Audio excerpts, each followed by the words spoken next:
Hello students, आज हम discuss करेंगे AIB 20 में जो आपके प्रीवियस ईयर क्वेश्चन पेपर आया है उसके आंसर्स। ठीक है, ये PDF आपकी इंग्लिश में रहेगी, लेकिन जो हम डिस्कशन करेंगे वो आपका हिंदी और इंग्लिश दोनों में करेंगे। ठीक है, प्रीवियस ईयर लेक्चर में आपने देखे कि हमने 1 से लेके 49 तक के क्वेश्चन हमने डिस्कस किए थे। आज हम नेक्स्ट क्वेश्चंस को कंटिन्यू करेंगे और इस पेपर को आज पूरा सॉल्व करेंगे। AIB का एग्ज़ाम आपका 3 घंटे का एग्ज़ाम होता है। 100 क्वेश्चंस आते हैं, आपके 100 मार्क्स के होते हैं और कोई भी नेगेटिव मार्किंग इसमें आपको नहीं है। ठीक है, तो स्टार्ट करते हैं आज का लेक्चर। कल हमने ये सारे क्वेश्चंस आपके डिस्कस किए थे। Now question number 50। Question number 50 says about, इसके अंदर आपको एक स्टेटमेंट दी है, ठीक है, और उसके 2 कंक्लूजन दिए हैं। आपको बताना है क्या इस स्टेटमेंट के रिजल्ट ये है आपके। अगर आपके रिजल्ट सही है तो आप जो रिजल्ट सही है उसको आंसर को टिक करेंगे। स्टेटमेंट क्या कहता है? Under advocate act 1961, advocate act 1961, if the term of state bar council expired without an election, the bar council of India forms a special community that functions until a new council is elected. Election must be held within 6 months unless extended by the Council of India. इन्होंने क्या कहा कि state bar council जो है आपका, वो उसका जो टर्म ऑफ इलेक्शन है वो ख़त्म हो गया। ठीक है, मतलब उसका टर्म जो है जितने टाइम के लिए उसको हमने इलेक्ट किया था वो ख़त्म हो गया है।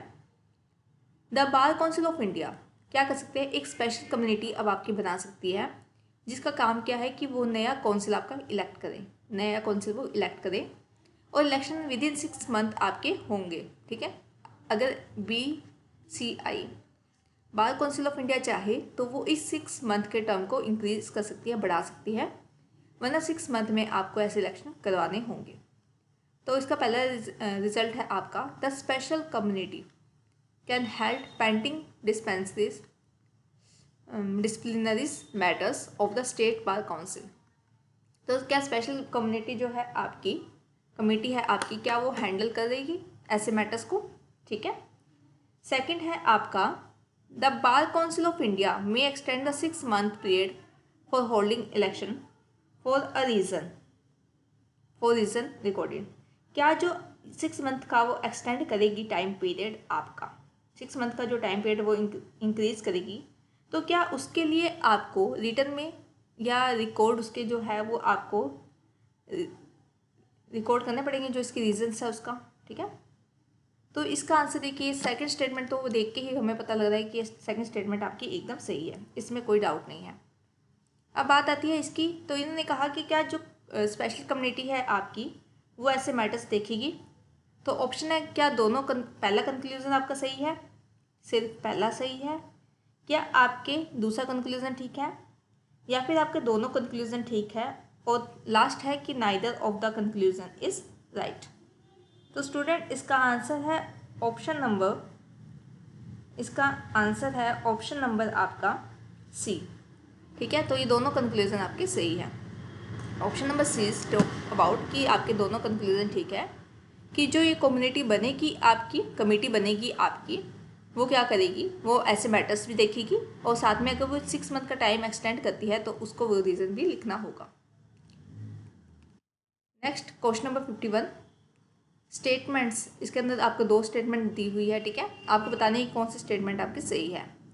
पहला है, income tax act 1961, a deduction equal to 30% of the annual value is allowed while computing income from the house property. तो ये तो बिल्कुल सही है। हमने जो प्रीवियस क्वेश्चन देखा था आपका, उसमें हमने देखा था कि जो हाउस प्रॉपर्टी होती है आपकी, उसके अंदर हम 30% का क्या कर देते हैं, डिडक्शन देते हैं। तो पहली स्टेटमेंट तो आपकी बिल्कुल ही सही है। ठीक है, नेक्स्ट है आपका second statement, where the property has been acquired, अगर आपने कोई प्रॉपर्टी एक्वायर्ड की है या कंस्ट्रक्ट की है, बनाई है, विद बोरो कैपिटल, और आपने उसके लिए पैसे क्या किए है, कैपिटल आपने बोरो की है, उधार ली है, लोन लिया है आपने। ठीक है, मनी लोन लिया है, तो maximum deduction for interest payable on such capital is capped at 2 lakh. तो इन्होंने कहा कि जब आपने 2 लाख का आपने कोई अमाउंट लिया है, उसके बाद ही आपका डिडक्शन स्टार्ट होगा। तो क्या ये बात सही है? तो तो हाँ, ये दोनों ही स्टेटमेंट आपकी सही है, तो वो स्टेटमेंट्स आर आपकी ट्रू। ठीक है। क्वेश्चन 52, फिर आपका एक असेशन आता है, एक स्टेटमेंट आती है और एक उसका रीज़न होता है। ठीक है, एक आपका स्टेटमेंट आता है और एक आपका रीज़न रिकॉर्ड होता है। तो स्टेटमेंट है आपकी अंडर हिंदू सक्सेशन एक्ट 1956, जो आपका हिंदू सक्सेशन एक्ट है 1956 का, उसमें कहा है कि a daughter in a joint Hindu, कि जो एक बेटी है जॉइंट हिंदू के अंदर, ठीक है, family govern by Mitakshara, Mitakshara law से वो क्या कर रही है आपकी गवर्न हो रही है, बिकम को partner by birth in her own rights just like a son. तो मिताक्षरा से अगर वो गवर्न हो रही है तो उसको वही अधिकार मिलेंगे जो आपके बेटे को मिले हैं। ठीक है, तो ये बात सही है। हम पढ़ते हैं, आपका ये अप्लाई हुआ था आपका 9/9/2005 में। ठीक है, ये आपका अप्लाई हुआ था 9/9/2005 के अंदर, ये रूल आया आपका, जिसमें कहा गया कि हाँ, जो आपका आपसे जो डॉटर है आपकी, जो बेटियां हैं आपकी, उनको वही अधिकार मिलेंगे जो आपके सन को दिए जाते थे बाय बर्थ। ठीक है, रीज़न क्या दिया इन्होंने, द प्रोविजन ग्रांट्स, इससे क्या होगा, डॉटर्स जो बेटियां हैं आपकी उनको सेम राइट्स मिलेंगे, सेम उनके लायबिलिटी होगी, सेम उनके दायित्व होंगे, एंड डिसएबिलिटीज़ इन द को पार्टनरीज प्रॉपर्टी एज दोज ऑफ सन, तो वो सेम ही इक्वल ही हो जाएंगे ना, सन इक्वल्स डॉटर। ठीक है, तो जब हमने कहा कि बेटियों को वही अधिकार मिलेंगे जो बेटे को मिले हैं, तो वो राइट्स तो आपके लेंगे ही, साथ में वो लायबिलिटी भी फॉलो करेगी। ठीक है, अगर आपका कोई अधिकार मिल रहा है तो उस अधिकार के लिए आपको कोई दायित्व भी होगा आपका। तो इसके अंदर बोथ स्टेटमेंट्स आपकी ट्रू है। ऑप्शन नंबर 1 सही है कि दोनों ही बातें सही बोली गई है, और जो रीज़न दिया गया है, जो कारण बताया हुआ है आपका स्टेटमेंट ए का, वो भी आपका बिल्कुल सही है। ठीक है, नाउ क्वेश्चन नंबर 53।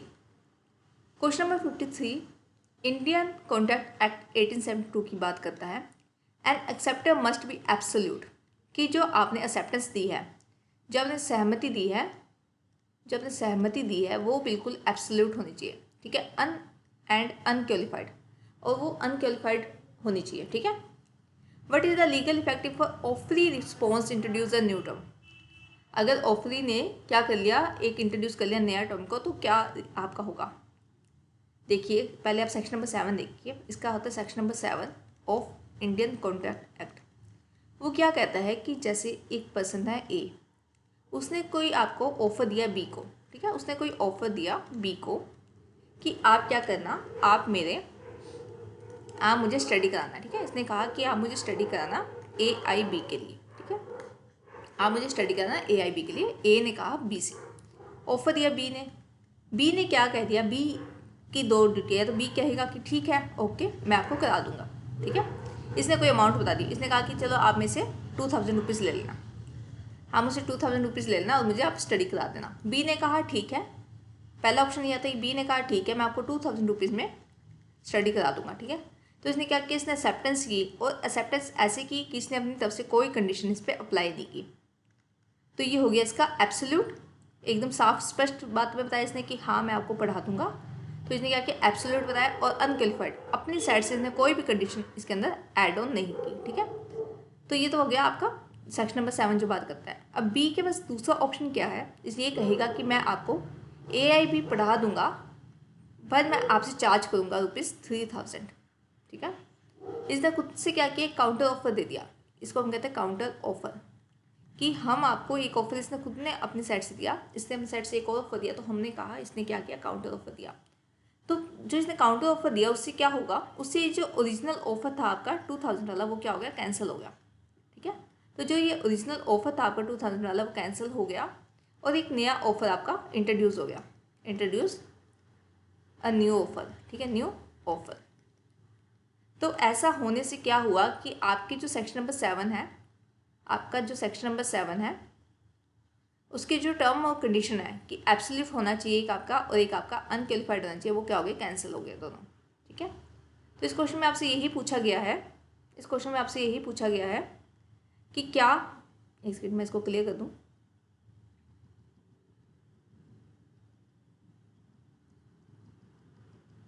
इस क्वेश्चन में यही पूछा गया है आपसे कि जो ऑफरी ने रिस्पॉन्स किया है, जिससे एक नई टर्म इंट्रोड्यूस हो गई है, इसने क्या ऑफर किया कि मैं आपको 3000 रुपये दूंगा, तो इसे कंडीशन में चेंज आ गया, तो ऐसे ऑफर को अब हम क्या मानेंगे, ठीक है। तो ये आपका इसका ऑप्शन नंबर सीधा आप देख लीजिए 3, सी ऑप्शन आप देख लीजिए। इसका सी ऑप्शन में क्या कहा गया, it introduce a new counter proposal. इससे क्या हुआ, आपका एक नया काउंटर प्रपोजल आया जिसने क्या कर दिया, जिसने रिजेक्ट कर दिया ओरिजिनल प्रपोजल को, ठीक है। इससे क्या हो गया, जो आपका ओरिजिनल प्रपोजल था, जो आपका वास्तविक प्रपोजल था वो कैंसिल हो गया है और एक नया ऑफर आपका बन गया है। तो ऑप्शन नंबर 3 इसका सही है। Question number 54, Indian contract act 1872, 1 second, Indian contract act 1872 provides for a special situation.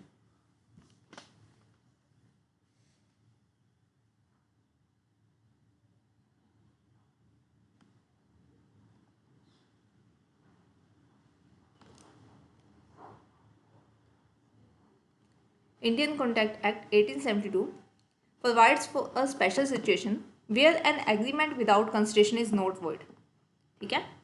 इन्होंने कहा कि कुछ ऐसे स्पेशल कंडीशंस है आपकी, कुछ ऐसे स्पेशल कंडीशंस है आपकी जिसमें कहा गया है कि जो एग्रीमेंट बिना कंसिडरेशन के है वो वॉइड नहीं है।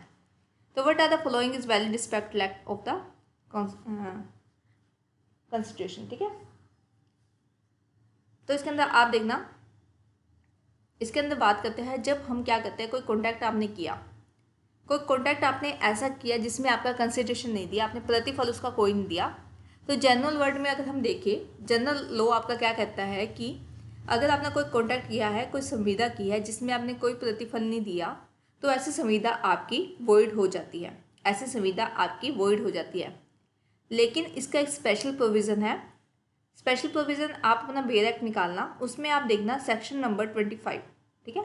सेक्शन 25 की जब हम बात करते हैं तो उसमें लिखा हुआ है कि कुछ ऐसे उसके अंदर पॉइंट्स लिए हुए हैं इन्होंने कि जो हमें बताते हैं कि अगर आपने कोई संविदा की है जिसमें कोई आपने प्रतिफल नहीं दिया, उसके बावजूद भी क्या है, आपका कॉन्ट्रैक्ट वैलिड रहेगा, ठीक है।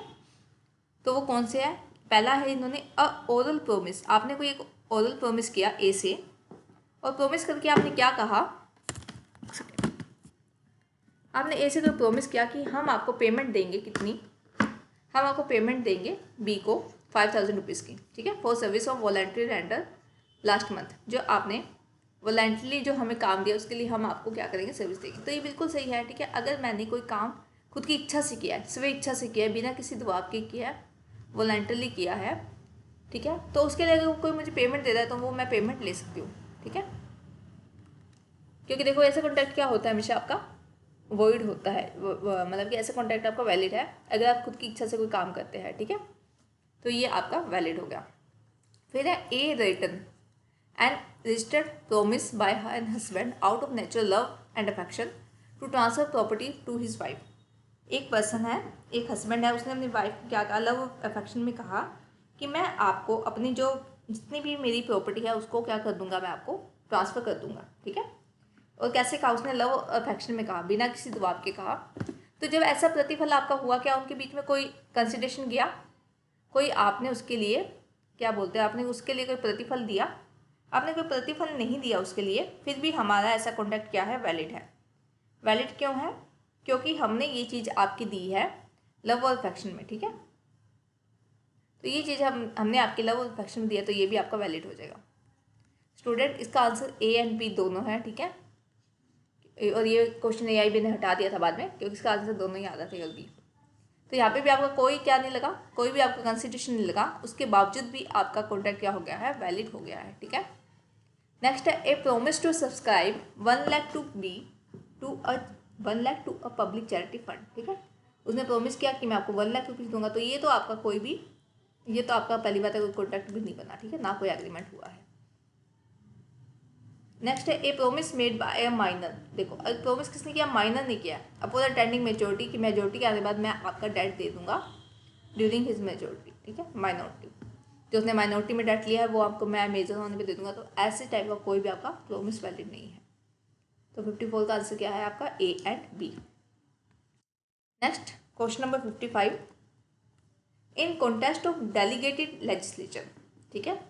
ये आपका एडमिनिस्ट्रेशन लॉ से क्वेश्चन आया है, एडमिनिस्ट्रेशन लॉ से क्वेश्चन है आपका कि जब आप डेलीगेटेड लेजिस्लेशन की बात करते हैं, डेलीगेटेड लेजिस्लेचर क्या होता है, जैसे आपकी सेंट्रल गवर्नमेंट है, केंद्र सरकार है, इसने अपना कुछ काम स्टेट गवर्नमेंट को दे दिया, स्टेट गवर्नमेंट ने अपना कुछ काम पंचायत को दे दिया, ठीक है। तो ऐसे है, पंचायत ने अपना काम मान लीजिए कुछ वीडियो को दे दिया। इस टाइप से जो आपके डिपार्टमेंट होता है इसके अंदर क्या हो रहा है, पावर्स का डेलीगेशन हो रहा है, डेलीगेशन ऑफ पावर्स होता है, ठीक है। पावर्स हम आगे बांट रहे हैं, अपने में कुछ पावर दे रहे हैं। Which judicial doctrine prevent a legislature from conferring uncontrolled legislative powers on the administration. तो ऐसा कौन सा आपका मैक्सिम है या फिर कौन सा ऐसी डॉक्ट्राइन है, सिद्धांत है जो आपका इस पे लागू होगा कि आप कभी भी एक्सेसिव पावर नहीं दे सकते। मान लीजिए एक पर्सन के पास सिर्फ पावर है किस चीज़ को रजिस्टर्ड करने की, ठीक है, किस चीज़ को रजिस्टर्ड करने की पावर अगर ए के पास है तो वो इतनी पावर ही बी को दे सकता है। अगर सिर्फ उसके पास रजिस्टर्ड की पावर है, रजिस्ट्रेशन करने की पावर है, तो वो उतनी पावर ही बी को दे सकता है। वो ये नहीं कह सकते कि आप रजिस्टर्ड भी कर दीजिए और साथ में आप अटेस्टेड भी कर दीजिए, ठीक है। तो ये उसने हमने क्या कर दिया, पावर का एक्सीड कर दिया। तो कभी भी पावर का एक्सीड नहीं होगा, कभी भी एक्सेसिव पावर आपकी ट्रांसफ़र नहीं होगी। ये बात क्या कहते हैं, एक्सेसिव डेलीगेशन, कि जितनी पावर आपके पास है ना उतनी पावर ही आप आगे डेलीगेट कर सकते हैं। Next question 56, for a petition for nullity of marriage, ठीक है। अगर आपने एक पिटिशन फाइल की है कोर्ट के अंदर जिसमें आप कह रहे हैं कि जो आपकी मैरिज है, जो मैरिज है उसको आप क्या कर दीजिए, नलीफाई कर दीजिए, मतलब उसको आप क्या कर दीजिए, कैंसिल कर दीजिए या अवॉइड कर दीजिए, शून्य कर दीजिए, ठीक है। आप ये ऐसे पिटिशन लेके गए हैं कोर्ट में, किसके अंदर लेके गए, मैरिज एक्ट 1955 के अंदर, on ground that consent was obtain by fraud, what is the statutory bar to granting the degree. आपने कहा कि जब हमारी मैरिज हुई ना तब हमारी जो सहमति थी, हमारी जो कंसर्ट आपने ली थी, हमारी जो सहमति आपने ली थी वो आपने ली थी फ्रॉड से। तो जब ऐसे केस आते हैं तब आपका क्या देखा जाएगा, ठीक है। जब ऐसे मामले आप कहेंगे तब हम ऑप्शंस देखते भी, इन्होंने हमसे क्या पूछा है कि the petition was filed more than 6 month after the discovery of fraud. इन्होंने कहा कि जब जैसे आपने डिस्कवरी किया फ्रॉड का उसके आपके 6 महीने से ज़्यादा आप क्या लेके आ सकते हैं, केस लेके आ सकते हैं, ठीक है। 6 महीने से ज़्यादा आप क्या कर सकते हैं, केस फाइल कर सकते हैं। नेक्स्ट है आपका, the petitioner had lived with the respondent as a husband and wife after the discovery of the petitioner fault. 6 महीने से ज़्यादा मतलब कि 1 ईयर, एक महीने मैं आपको समझा रही हूँ, 6 ईयर से ज़्यादा मान लीजिए 1 ईयर, तो आपके बेयर एक्ट में लिखा हुआ है 1 ईयर का टाइम, ठीक है, कि विद इन 1 ईयर आप लेके आ सकते हैं। तो मोर देन 6 मंथ में तो आपका विद इन 1 ईयर भी इंक्लूड हो गया ना, कि 1 साल के अंदर अंदर लेके आ सकते हैं, तो मोर देन 6 मंथ, तो ये आपका ये बात इनकी सही है, ठीक है। वैसे यहाँ पे 1 ईयर लिखा हो तो इन्होंने पूछा कि बेयर एक्ट के अकॉर्डिंग क्या है, देखो यहाँ पे क्या लिखा हुआ है इन्होंने, स्टैट्यूटरी बार क्या है कि किस चीज़ पे रोक लगाई गई है, ठीक है। तो वहाँ पे हो गया कि आप ये वाला पहला वाला पॉइंट बिल्कुल सही है आपका, ठीक है। नेक्स्ट है the petitioner had lived with the respondent as a husband and wife after discovery of the fraud, कि आपका जो हस्बैंड है या वाइफ है, हस्बैंड या वाइफ है, वो फ्रॉड का पता होने के बाद भी, फ्रॉड का उसको पता लगा उसके बाद भी वो क्या रह रहा है किसके साथ, उस अपने पार्टनर के साथ, स्पाउस के साथ, ठीक है। फ्रॉड के होने के पता लगने के बाद भी, डिस्कवर होने के बाद भी अगर वो स्पाउस का रह रहा है आपका, तो ऐसा पर्सन आपका पिटीशन फाइल नहीं कर सकता, ऐसा पर्सन आपका अब पिटीशन फाइल नहीं कर सकता है। जैसे आपको फ्रॉड का पता लगा, आपको क्या हो जाना है, या तो अलग हो जाना है या आपको पिटीशन फाइल कर देनी है, ठीक है। तो ये वाला इसका आंसर है कि यहाँ पे आपकी रोक लग जाएगी, ऐसी आपका बाल लग जाएगा, रोक लग जाएगा, ठीक है। नेक्स्ट है the fraud related to the social status of the husband family, ऐसी कोई बात है इसने कही नहीं हुई। The parties have not attempt reconciliation through the council, ये भी बात कोई नहीं है, ठीक है। इसके अंदर जो बात लिखी है स्टैट्यूटरी में वो आपकी ये लिखी हुई है कि अगर व्यक्ति को डिस्कवरी ऑफ फ्रॉड होने के बाद भी वो अपने स्पाउस का रह रहा है तो ऐसे पर्सन अब क्या करते हैं, पिटिशन नहीं लेके आ सकते हैं। Question 57 talks about in the absence of agreement.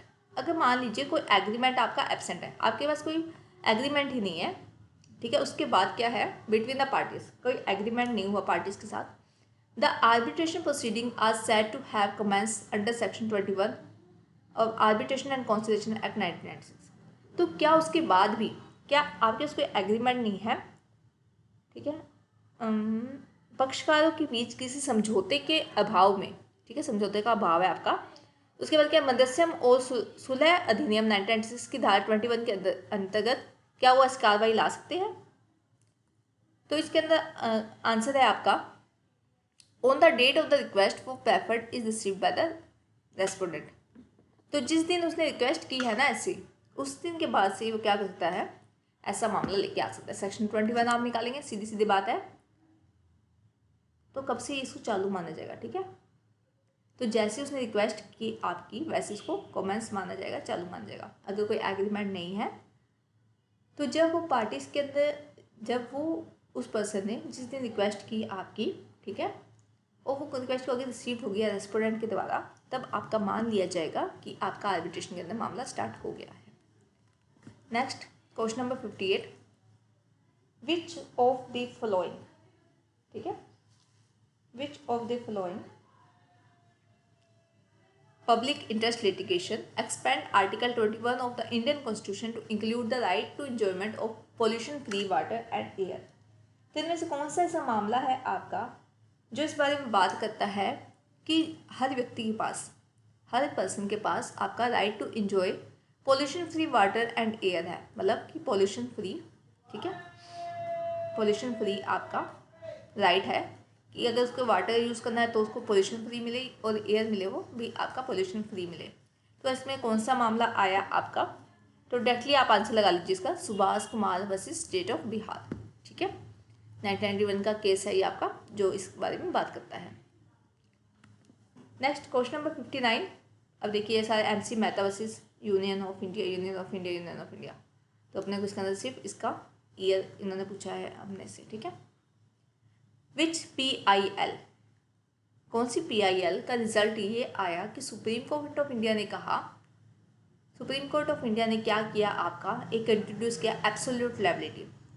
Absolute liability means कि अब सारी जो दायित्व है वो आपका है। एब्सोल्यूट मतलब मान लीजिए कोई कंपनी है, ठीक है, कंपनी, देखो कंपनी एक अलग पार्ट ऑफ बॉडी है, ठीक है, ये अलग मतलब की बॉडी है, और इसकी जो एम्प्लॉयज़ है वो अलग है, ठीक है, जो इसके एम्प्लॉयज़ है वो अलग है। क्योंकि कंपनी को हम क्या मानते हैं, आपकी लीगल बॉडी मान के चलते हैं, ठीक है, लीगल बॉडी मान के चलते हैं, और इसके एम्प्लॉयज़ अलग है। तो जब हम बात करते हैं एब्सोल्यूट लायबिलिटी की, तो हम ये मानते हैं कि आपकी कंपनी तो किसी भी बात के लिए लायबल है या जिम्मेदार है, साथ में जो इसके मैनेजर है, डायरेक्टर है, या जो इसके एम्प्लॉयज़ है, एम्प्लॉयर है, एम्प्लॉयज़ है, ठीक है, वो सब पर्सन भी आपके लायबल है। ये हम मान के चलते हैं कंसेप्ट। तो ये है आपका एब्सोल्यूट लायबिलिटी का कंसेप्ट, ठीक है। Question number 59। तो इन्होंने पूछा कि हमसे MC मेहता वाला केस कब आया, देखो सब सेम ही है, ठीक है, तो इन्होंने मेनली हमसे ईयर ही पूछा है। तो ईयर है आपका 1987, 1987 का केस, ठीक है। एब्सोल्यूट लायबिलिटी क्या होगी कि अब सारे पर्सनों की दायित्व है, ठीक है, पूरा दायित्व आप पे है, एब्सोल्यूट है आपका दायित्व। Question number 60, in the following case, इनमें से कौन से केस में सुप्रीम कोर्ट ऑफ इंडिया ने कहा कि नैमो जुडेक्स इन कॉसेस हुआ is a subject of doctrine of necessity, no one can be जज, no one should be, can be और शुड बी गलत, शुड बी जज in their own cause, in their own cause. कोई भी व्यक्ति, कोई भी पर्सन अपने खुद के केस में, अगर मैं नॉर्मल लैंग्वेज समझाऊँ आपको, कोई भी व्यक्ति अपने खुद के केस में कभी भी जज नहीं बन सकता, ठीक है। खुद के केस में इन द सेंस जहाँ पे उस पर्सन का खुद का इंटरेस्ट है, ठीक है, ऐसे जरूरी नहीं कि केस मैं ही उसमें पार्टी हूँ, ऐसे नहीं है। अगर मेरा उस केस में कोई ना कोई इंटरेस्ट है, ठीक है, कुछ भी इंटरेस्ट, चाहे मेरा मतलब कि कोई इंडिविजुअल इंटरेस्ट है उसके अंदर, या मुझे उससे कोई राइट्स मिल रहे हैं, या मेरी कोई लायबिलिटी ख़त्म हो रही है, ठीक है, या मुझे कोई प्रॉपर्टी उससे मिल रही है, कोई चीज़ मुझे ट्रांसफ़र हो रही है, तो ये सब मेरा इंटरेस्ट है। तो अगर मेरे किसी केस में इंटरेस्ट है तो उस केस में मैं कभी भी जज नहीं हो सकती, ठीक है, तो मुझे उस केस में कभी भी जज नहीं रखा जाएगा। तो ये आपका कौन सा केस आया था, ठीक है, केस आप हाईलाइट कर लीजिए, J Mohapatra versus state of Odisha 1984। Student जितने भी केसेस लिखे हुए हैं ना यहाँ पे ऑप्शन में भी, उनको भी आप लिख लीजिए, ठीक है, उनके बारे में आप थोड़ा सा रिसर्च करके लिख लीजिए, क्योंकि कई बार ये केसेस भी रिपीट हो जाते हैं आपके, ठीक है। तो इसका आंसर है J Mohapatra versus state of Odisha 1984। Okay, समझ गए कि कोई भी पर्सन अपने खुद के केस में क्या नहीं बन सकता, जज नहीं बन सकता। ये मैगजीन है, इस मैगजीन को भी याद रख लीजिए। कई बार क्या होता है कि जो प्रीवियस ईयर में जो मैगजीन्स या डॉक्ट्राइन्स आई होती है ना, नेक्स्ट ईयर में उसी से क्वेश्चन दे देते हैं। ठीक है, तो ये जो मेन पॉइंट्स आपके इंक्लूड हो रहे हैं इसके अंदर, उसको आप साइड में रखिए। डॉक्ट्रिन ऑफ नेसेसिटी के बारे में देख लीजिए, नेमो जुडिस इन कॉजा सुआ देख लीजिए, तो ये सारी बातें इसमें ऐड ऑन होएगी। ठीक है, नेक्स्ट है आपका क्वेश्चन नंबर 61। क्वेश्चन नंबर 61 है आपका as per section 11 of CPC। ठीक है, 1908 की अगर हम बात करते हैं आपकी, एक सेकेंड रुको ना। ठीक है, तो रेस जुडिकाटा के मतलब क्या होता है?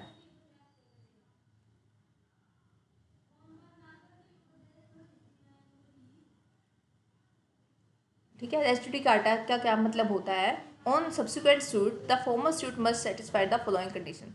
तो स्टूडेंट आप एक बार रेस जुडिकाटा समझ लीजिए नॉर्मली। ठीक है, रेस जुडिकाटा का क्या मतलब है कि अगर मेरा कोई केस है ऐसा जिसका मैटर क्या हो गया है, डिसाइड हो गया है। मेरा कोई ऐसा केस है जिसका मैटर आपका डिसाइड हो चुका है। ठीक है, तो ऐसे मैटर्स को मैं अब दोबारा किसी और कोर्ट में लेके नहीं जा सकती हूँ। ऐसे मैटर्स को मैं और किसी कोर्ट में लेके नहीं जा सकती हूँ। ठीक है, तो उसको बोला जाएगा रेस जुडिकाटा। मैटर डिसाइड होने के बाद मैं आपका उस कोर्ट में कोई मैटर लेके नहीं जा सकती हूँ। तो इसके अंदर ऑप्शन है आपका कि इन्होंने पूछा हमसे कि सब्सिक्यूट सूट क्या माना जाएगा। आने वाला सूट, जो अब हम सूट नया लेके आए, न्यू सूट लेके आए हैं, उसको क्या माना जाएगा। ठीक है, उसके अंदर माना जाएगा कि देखिए जो पहले से डिसाइड हो चुका है आपका, वो माना जाएगा। ठीक है, फाइनली डिसाइडेड।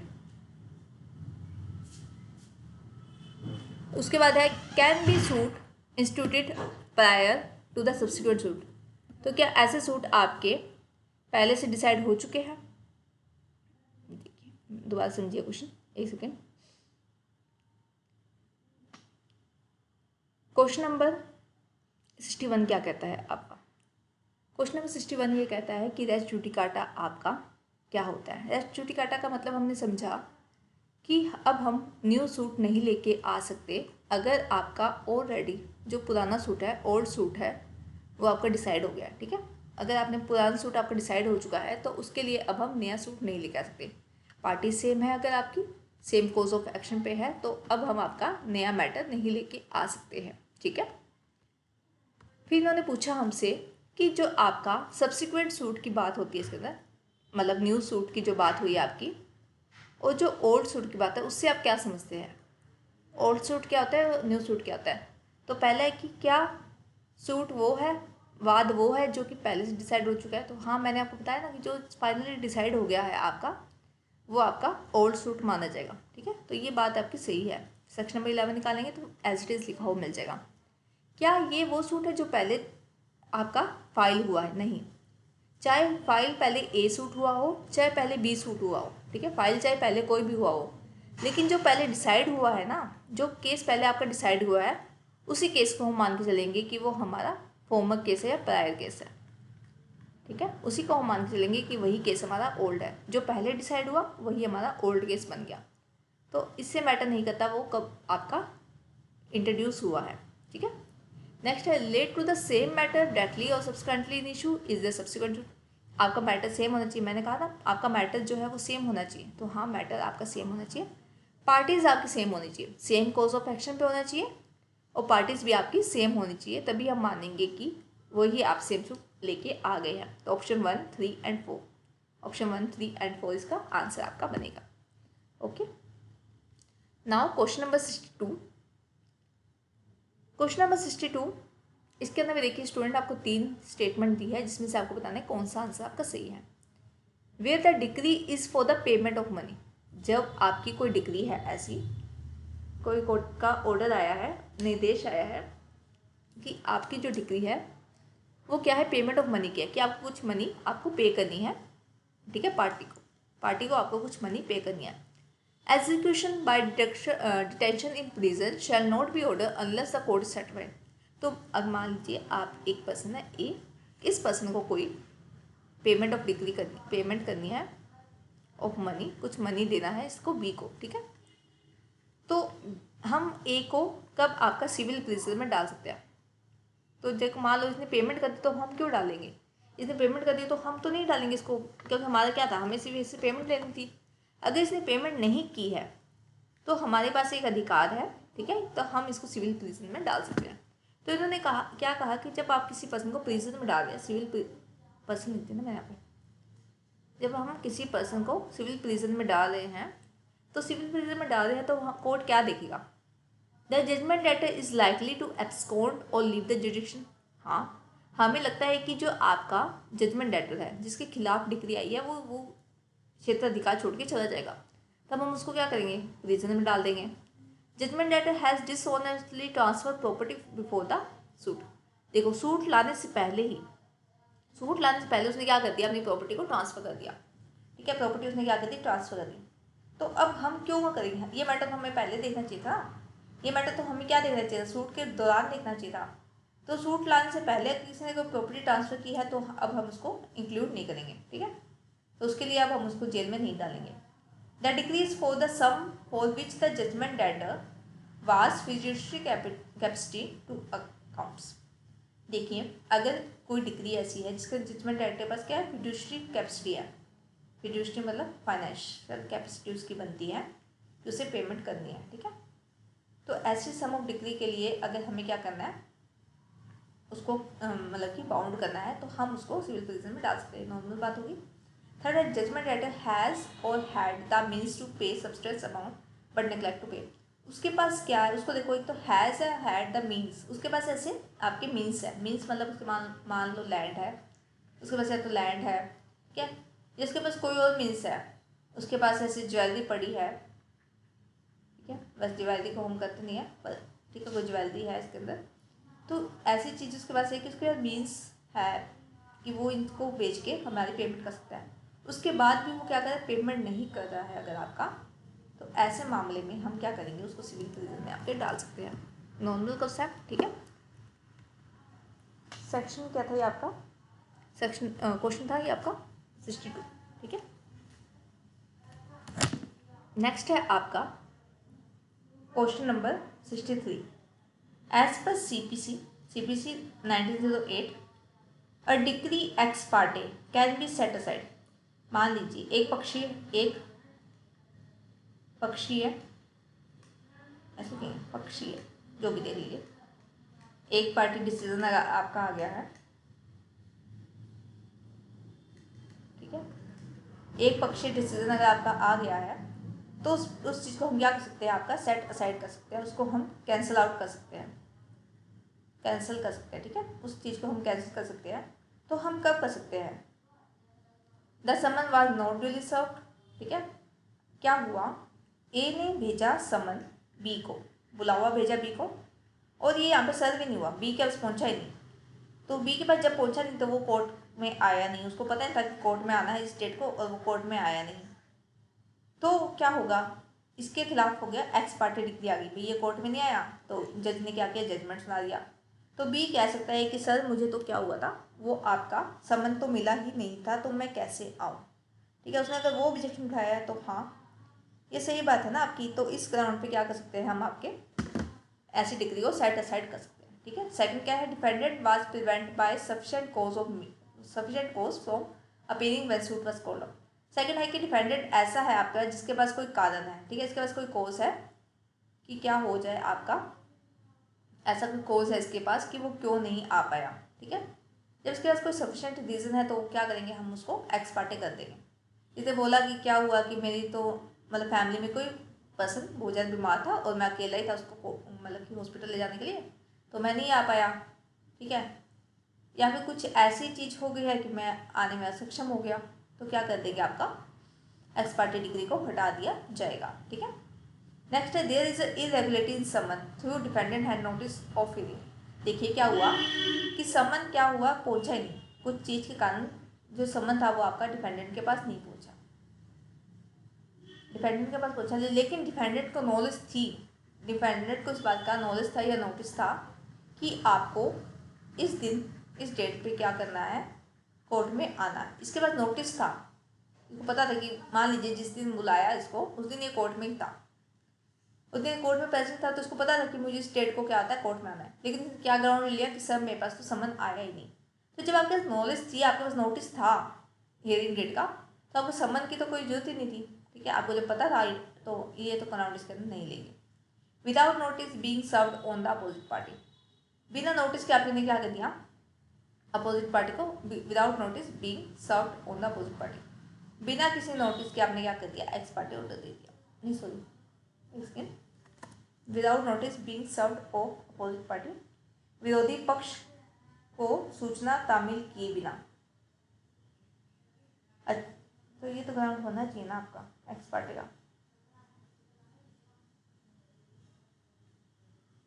तो स्टूडेंट्स में भी इसका आंसर ये गलत दिया हुआ है ना, इसका आंसर होना चाहिए ऑप्शन, गलत है इसका, ऑप्शन में चेंज है यहाँ पे तीनों होने चाहिए। ठीक है, 1 2 एंड 3। ठीक है, कि आपने इसको बिना नोटिस दिए ही क्या कर दिया ऑर्डर एक्स पार्टी दे दिया। ठीक है, तो फिर वो भी आपका सेट हो जाएगा। नेक्स्ट है question number 64, what is when is a confession made by a party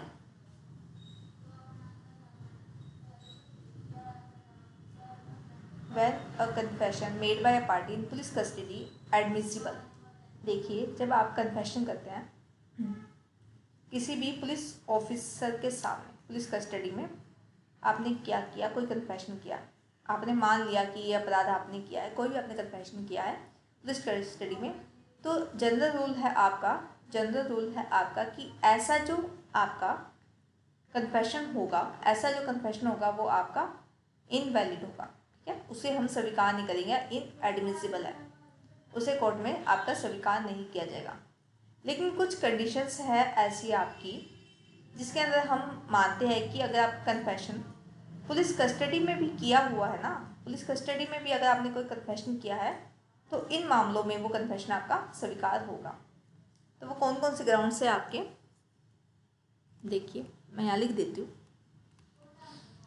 एक तो ग्राउंड है आपका कि आपने क्या किया, मैजिस्ट्रेट वहाँ पे प्रेजेंट थे। ठीक है, नॉर्मली देखा जाए कि प्रेजेंट थे वहाँ पे, पहला प्रेजेंस ऑफ मैजिस्ट्रेट। ठीक है, आपने प्रेजेंट मैजिस्ट्रेट को क्या दिया, आपने इन्फॉर्म किया, मैजिस्ट्रेट को इन्फॉर्म किया कि हम इस दिन क्या करेंगे, आपका इस पर्सन का कन्फेशन इन्फॉर्म किया कि हम इस दिन आपके इस पर्सन का कन्फेशन करेंगे। ठीक है, तो आप आ जाइए। तो मैजिस्ट्रेट साहब क्या करेंगे, उस दिन आ जाएंगे, उनके सामने ही क्या किया जाएगा, कन्फेशन लिया जाएगा। सेकंड पॉइंट है आपका कि पॉइंट ऑफ जितना उसने इंफॉर्मेशन दी है, इंफॉर्मेशन उसने जितनी भी आपको दी है उतना पार्ट ऑफ इंफॉर्मेशन, अगर आपका कन्फेशन के अंदर जो भी उसने बात बोली है उतना पार्ट ऑफ इंफॉर्मेशन आपका सेटिस्फाइड हो गया है। मान लीजिए उसके खिलाफ कोई आपका सबूत मिल गया, मैंने बोला कि मैंने जो चाकू है आपका इस पेड़ के नीचे छुपाया है, मैंने ए का मर्डर किया, और चाकू मैंने जो नाइफ है आपका या वेपन जो है हथियार है वो मैंने इस पेड़ के नीचे छुपाया है, और उस पेड़ के नीचे आपको क्या मिल गया, उस पेड़ के नीचे आपको वो जाके वहाँ पे वो नाइफ मिल गया। ठीक है, वो नाइफ आपको वहाँ पे जाके पेड़ के नीचे मिल गया। ठीक है, मिल गया। तो जितना पार्ट ऑफ स्टेटमेंट मेरा वैलिड है, जिसके खिलाफ आपको एविडेंस मिल गया है, तो उतना पार्ट ऑफ कन्फेशन आपका एडमिसिबल हो जाएगा। ठीक है, ये दो ग्राउंड इसके अंदर दिए हुए हैं। तो हमारे क्वेश्चन में क्या ऑप्शंस है, हमारे ऑप्शन में है only if it is made voluntarily in writing. अगर आपने लिखित में लिया है तो होगा, नहीं तो ऐसा कोई ग्राउंड नहीं है, लिखित में तो पुलिस ले सकती है। ठीक है, सेकंड है आपका ऐसा कोई ग्राउंड मतलब बेयर एक्ट में स्पेसिफिक नहीं लिखा हुआ, only if made in the immediate presence of magistrate की वहाँ पे क्या है, प्रेजेंस है। ठीक है, मैजिस्ट्रेट वहाँ बैठे हुए हैं, उनके सामने वो रिकॉर्डिंग हो रहा है, बैठे हुए हैं या फिर वहाँ पे रिकॉर्डिंग वो देख रहे हैं। ठीक है, तो इसी हो गया। Only if support bye 2 independent witness, तो इंडिपेंडेंट विटनेस का ऐसे कोई सच हमारे बेयर एक्ट में नहीं लिखा हुआ। Only if recorded after the chargesheet is filed, तो चार्जशीट फाइल्ड होने के बाद अगर ऐसा है तो ये बात भी हमारी स्पेसिफिक बेयर एक्ट में नहीं लिखी हुई है। ठीक है, question number 65, which section of भारतीय साक्ष्य अधिनियम, कौन सा सेक्शन है भारतीय साक्ष्य अधिनियम का pertains to opinion of expert, जिसमें लिखा हुआ है कि आपको ओपिनियन ऑफ एक्सपर्ट आप ले सकते हैं। ओपिनियन ऑफ एक्सपर्ट आपका माना जाएगा एविडेंस के रूप में, लेकिन उसकी एविडेंस के रूप में वो माना तो जाएगा, लेकिन वो होगा आपका weak form of evidence. Weak form of evidence आपका माना जाएगा। ठीक है, तो ये आपका कहाँ पे लिखा हुआ है? ये लिखा हुआ है आपका सेक्शन नंबर 39 के अंदर। सेक्शन नंबर 39 के अंदर आपका लिखा हुआ है इसका वीक फॉर्म ऑफ एविडेंस को हम मान के चलेंगे। ठीक है, नेक्स्ट है क्वेश्चन नंबर 66। कौन सा स्टेटमेंट आपका इनकरेक्ट है? अगर हम भारतीय साक्षर अधिनियम की बात करते हैं, बीएससी की बात करते हैं, तो कौन सा स्टेटमेंट आपका इनकरेक्ट है? तो आप देखिए इसके अंदर है आपका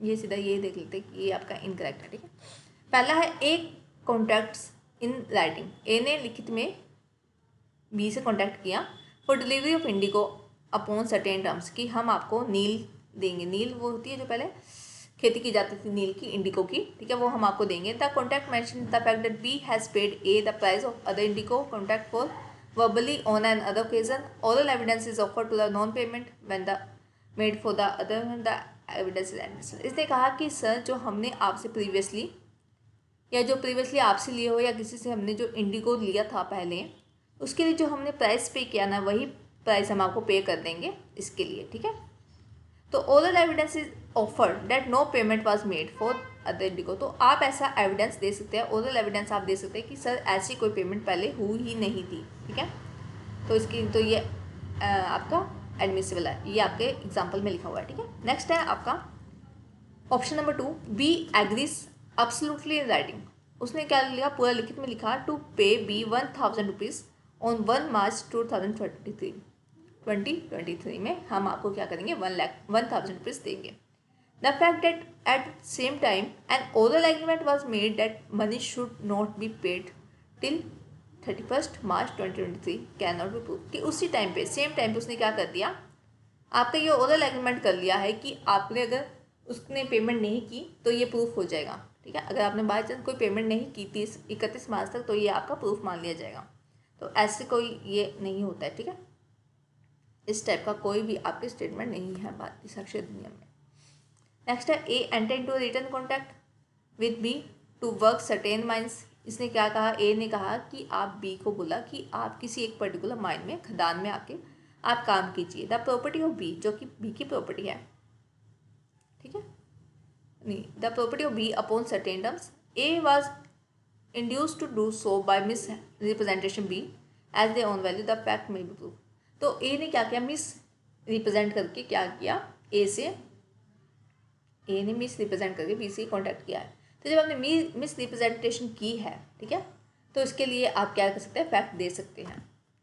नेक्स्ट है option number 4, A orders goods from B. A ने गुड्स लिए बी से by letter in which nothing is said as the time of the payment. इसके अंदर क्या किया? उसमें टाइम ऑफ पेमेंट नहीं लिखा गया था। And the acceptance of goods on delivery. ठीक है, और ये लिखा गया था कि जब आपका डिलीवरी होगी इस चीज़ की, तब हम मानेंगे कि आपने गुड्स को एक्सेप्ट किया है। ठीक है, B sue A for the price. अब बी ने क्या किया? उस पर केस कर दिया फाइल प्राइस के लिए। ए में show that the goods was supplied on credit for term still unexpired. ठीक है, तो ए ने ये शो कर सकता है कि हमने ये चीज़ आपको क्रेडिट पे दी थी। ठीक है, तो ये कॉन्सेप्ट इसके अंदर है आपका, ये इसको प्रूव कर सकता है। क्वेश्चन नंबर 67, इसके अंदर आपको बताना है कि इनमें से क्या चीज़ आपकी सही है। करेक्ट आंसर कौन सा है? हिंदू मैरिज एक्ट की अगर हम बात करते हैं, 2% कब कह जाएंगे कि वो डिग्री ऑफ प्रोहिबिशन में है। ठीक है, डिग्री ऑफ प्रोहिबिशन में अगर वो पर्सन है, कब मान जाएंगे? तो नॉर्मली आप इसके लिए आप डेफिनेशन निकाल लेना। ठीक है, तो डेफिनेशन में ये लिखा हुआ है आपका, तो इसका आंसर है ऑप्शन नंबर, ये सारी स्टेटमेंट वैसे आपकी सही है। ठीक है, पहले पढ़ लेते हैं आपका। 1 is the linear ascent of the other including relation of adoption. इसमें लिखा होता है कि अगर आप लीनियर इसमें है, असेंडेंट में है, ठीक है, मान लीजिए दादा यहाँ पे अगर जनरेशन 1, इसके ऊपर जनरेशन 2, फिर जनरेशन 3। ठीक है, ये आपकी 1 2 3 जनरेशन है। 1 जनरेशन, 2 जनरेशन, 3rd जनरेशन। जैसे कि ए कोई पर्सन है, ए के फादर, ए के ग्रैंडफादर। ठीक है, ग्रैंडफादर। और मान लीजिए जो ये ए है, ये ए है, ये कैसे लिया है, ये इसका बेटा एडॉप्शन से है। तो एडॉप्शन से हो चाहे ब्लड से हो, ठीक है, तो ये वो सारे पॉइंट्स आपके इंक्लूड होते हैं। तो उन्होंने कहा एडॉप्शन से अगर ये है तो हम मान के चलेंगे कि हाँ वो डिग्री ऑफ प्रोहिबिटेड रिलेशन में है। नेक्स्ट है, वन वाज द वाइफ और husband of linear descent of the others including relation by half blood of blood. मान लीजिए इसकी वाइफ है, इसकी मदर, ठीक है, इसकी मदर है और इसका कोई भाई है, ठीक है, कोई कज़न है, इसका कज़न मान लेते हैं, एक्स इसका कज़न है। तो एक्स क्या हो गया, इन्हीं के मतलब कि डिसेंट में आ रहा है, ठीक है। तो ये पर्सन अब इनसे शादी नहीं कर सकता है, ठीक है। जो ए की मदर है उससे ये पर्सन शादी नहीं कर सकता क्योंकि सेम इसमें आ रहा है, चार्ट में आ रहा है, ठीक है।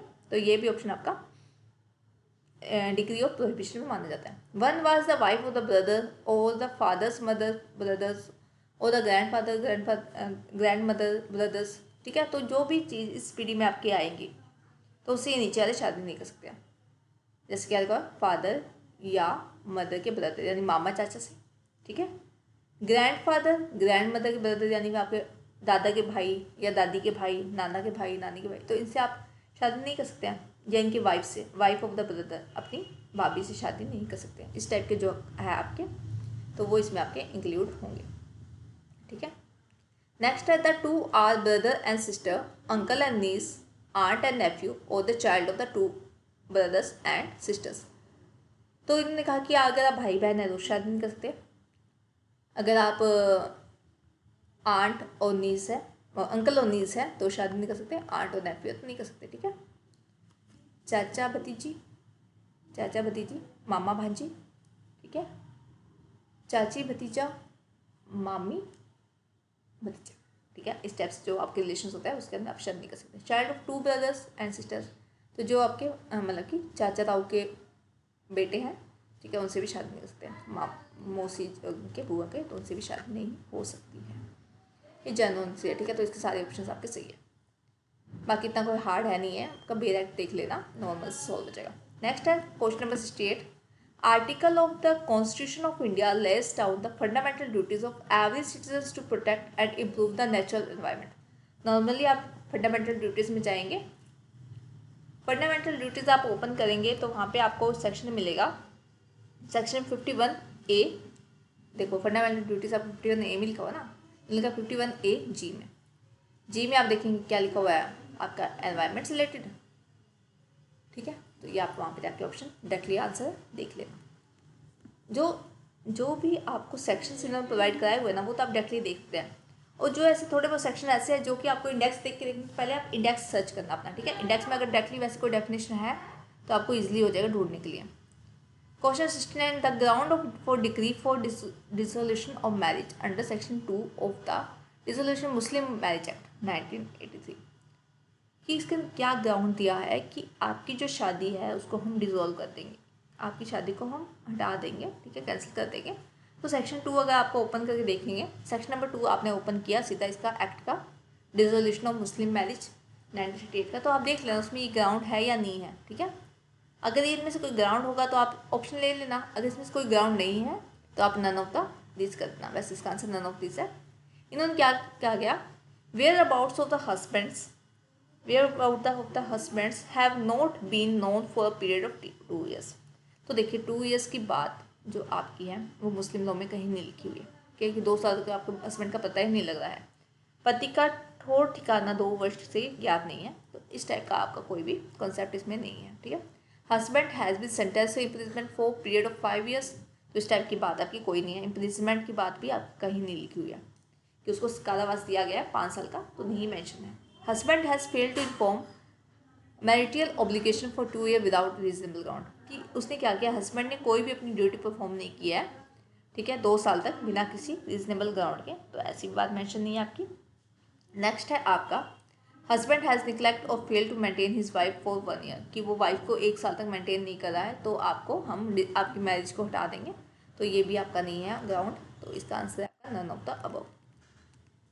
फिर इंफॉर्मेशन टेक्नोलॉजी एक्ट 2000 की बात है। इंटरमीडिएट्स क्या होती है, intermediate any person who receive, store, transmit और provide service with respect to electronic records on behalf of other person and include, इसके अंदर इंक्लूड होंगी लगभग ये सारी चीज़ें आपकी इसमें आएगी। ठीक है। इसके अंदर आपका आएगा ऑप्शन, मैं समझा देती हूँ एक सेकेंड आपको। ऑप्शन नंबर डी, देखिए इंटरमीडिएट्स क्या है। मैंने ये आपकी ये क्लास मैंने रिकॉर्ड की, ठीक है, ये क्लास मैंने आपकी रिकॉर्ड की मैंने क्लास, मैं होगी आपकी इसकी ओरिजिनेटर, ठीक है। मैंने क्लास बनाई तो मैं होगी इसकी ओरिजिनेटर।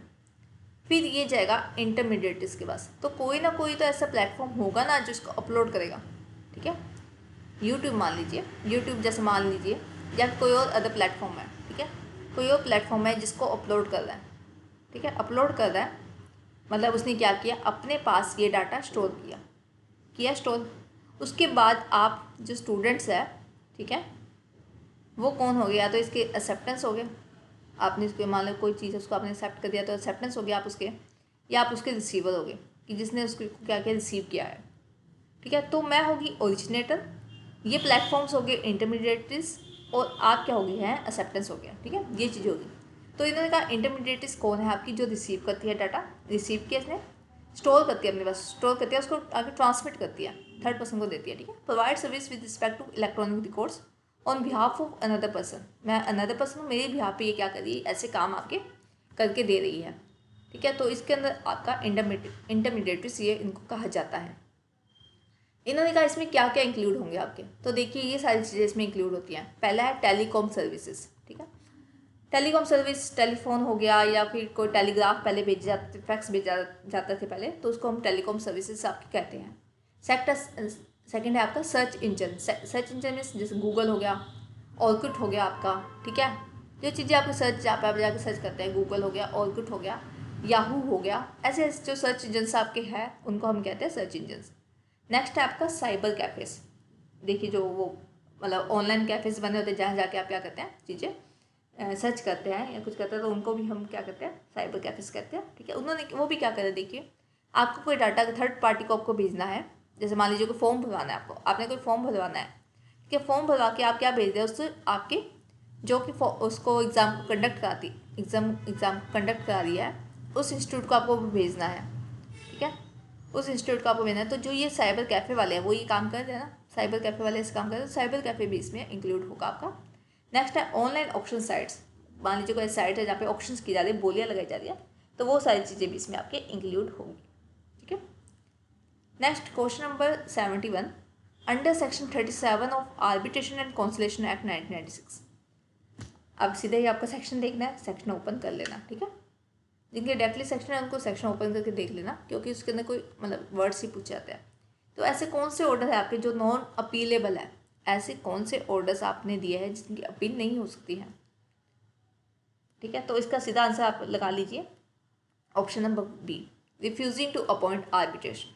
अगर हमने आपको रिफ्यूज़ ही कर दिया है कि अब आप कोई आर्बिट्रेटर अपॉइंट नहीं कर सकते हैं, तो इसका आप अपील नहीं कर सकते इस ऑर्डर की, ठीक है। तो ये डायरेक्टली आप अपना बेल एक्ट खोल लेना, उसमें डायरेक्टली पॉइंट्स लिखे हुए देख लेना, ठीक है।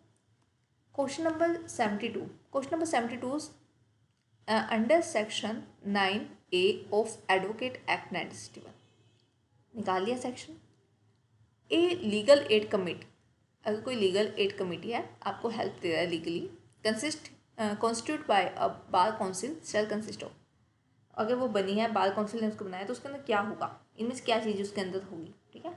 नॉर्मल आप सेक्शन निकालेंगे तो आपको देखने को मिलेगा, वहाँ पे लिखा हुआ है आपका not exceeding 9 but not less than 5 members, ठीक है। Not exceeding 5 members. तो देखो जब आप वो कमेटी निकालेंगे, ठीक है, सेक्शन नंबर 9 में, सेक्शन नंबर 9 देखेंगे अगर आप, तो उसके अंदर आपको सेक्शन नंबर 9 की बात करें, 9A की बात नहीं की मैंने, ठीक है। सेक्शन नंबर 9 देखेंगे तो आपको 3 मेंबर्स वहाँ पे मिलेंगे कमेटी के, ठीक है। वहाँ पे कोई और कमेटी बनती है, उसके 3 मेंबर्स हैं। और वहीं आप अगर आप सेक्शन 9A निकालेंगे तो वहाँ लिखा होगा कि 5 से लेकर 9 मेंबर्स आपके होने चाहिए। तो इन्होंने ये कहा ना कि 9 से ज़्यादा नहीं होनी चाहिए, 5 से कम नहीं होनी चाहिए, तो वहाँ सीधा लिखा होगा कि 9 से 5 मेंबर्स आपके होने चाहिए, ठीक है। डायरेक्ट क्वेश्चन है, कर लेंगे। Which section of advocate act 1961 provides for the disciplinary powers for the bar council of India. सीधा निकालेंगे इंडेक्स में चेकआउट करेंगे आप, तो आपको मिलेगा सेक्शन नंबर 36, ठीक है। सेक्शन नंबर 36 आप देखेंगे इसका, तो आपको डायरेक्टली मिल जाएगा बेयर एक्ट से।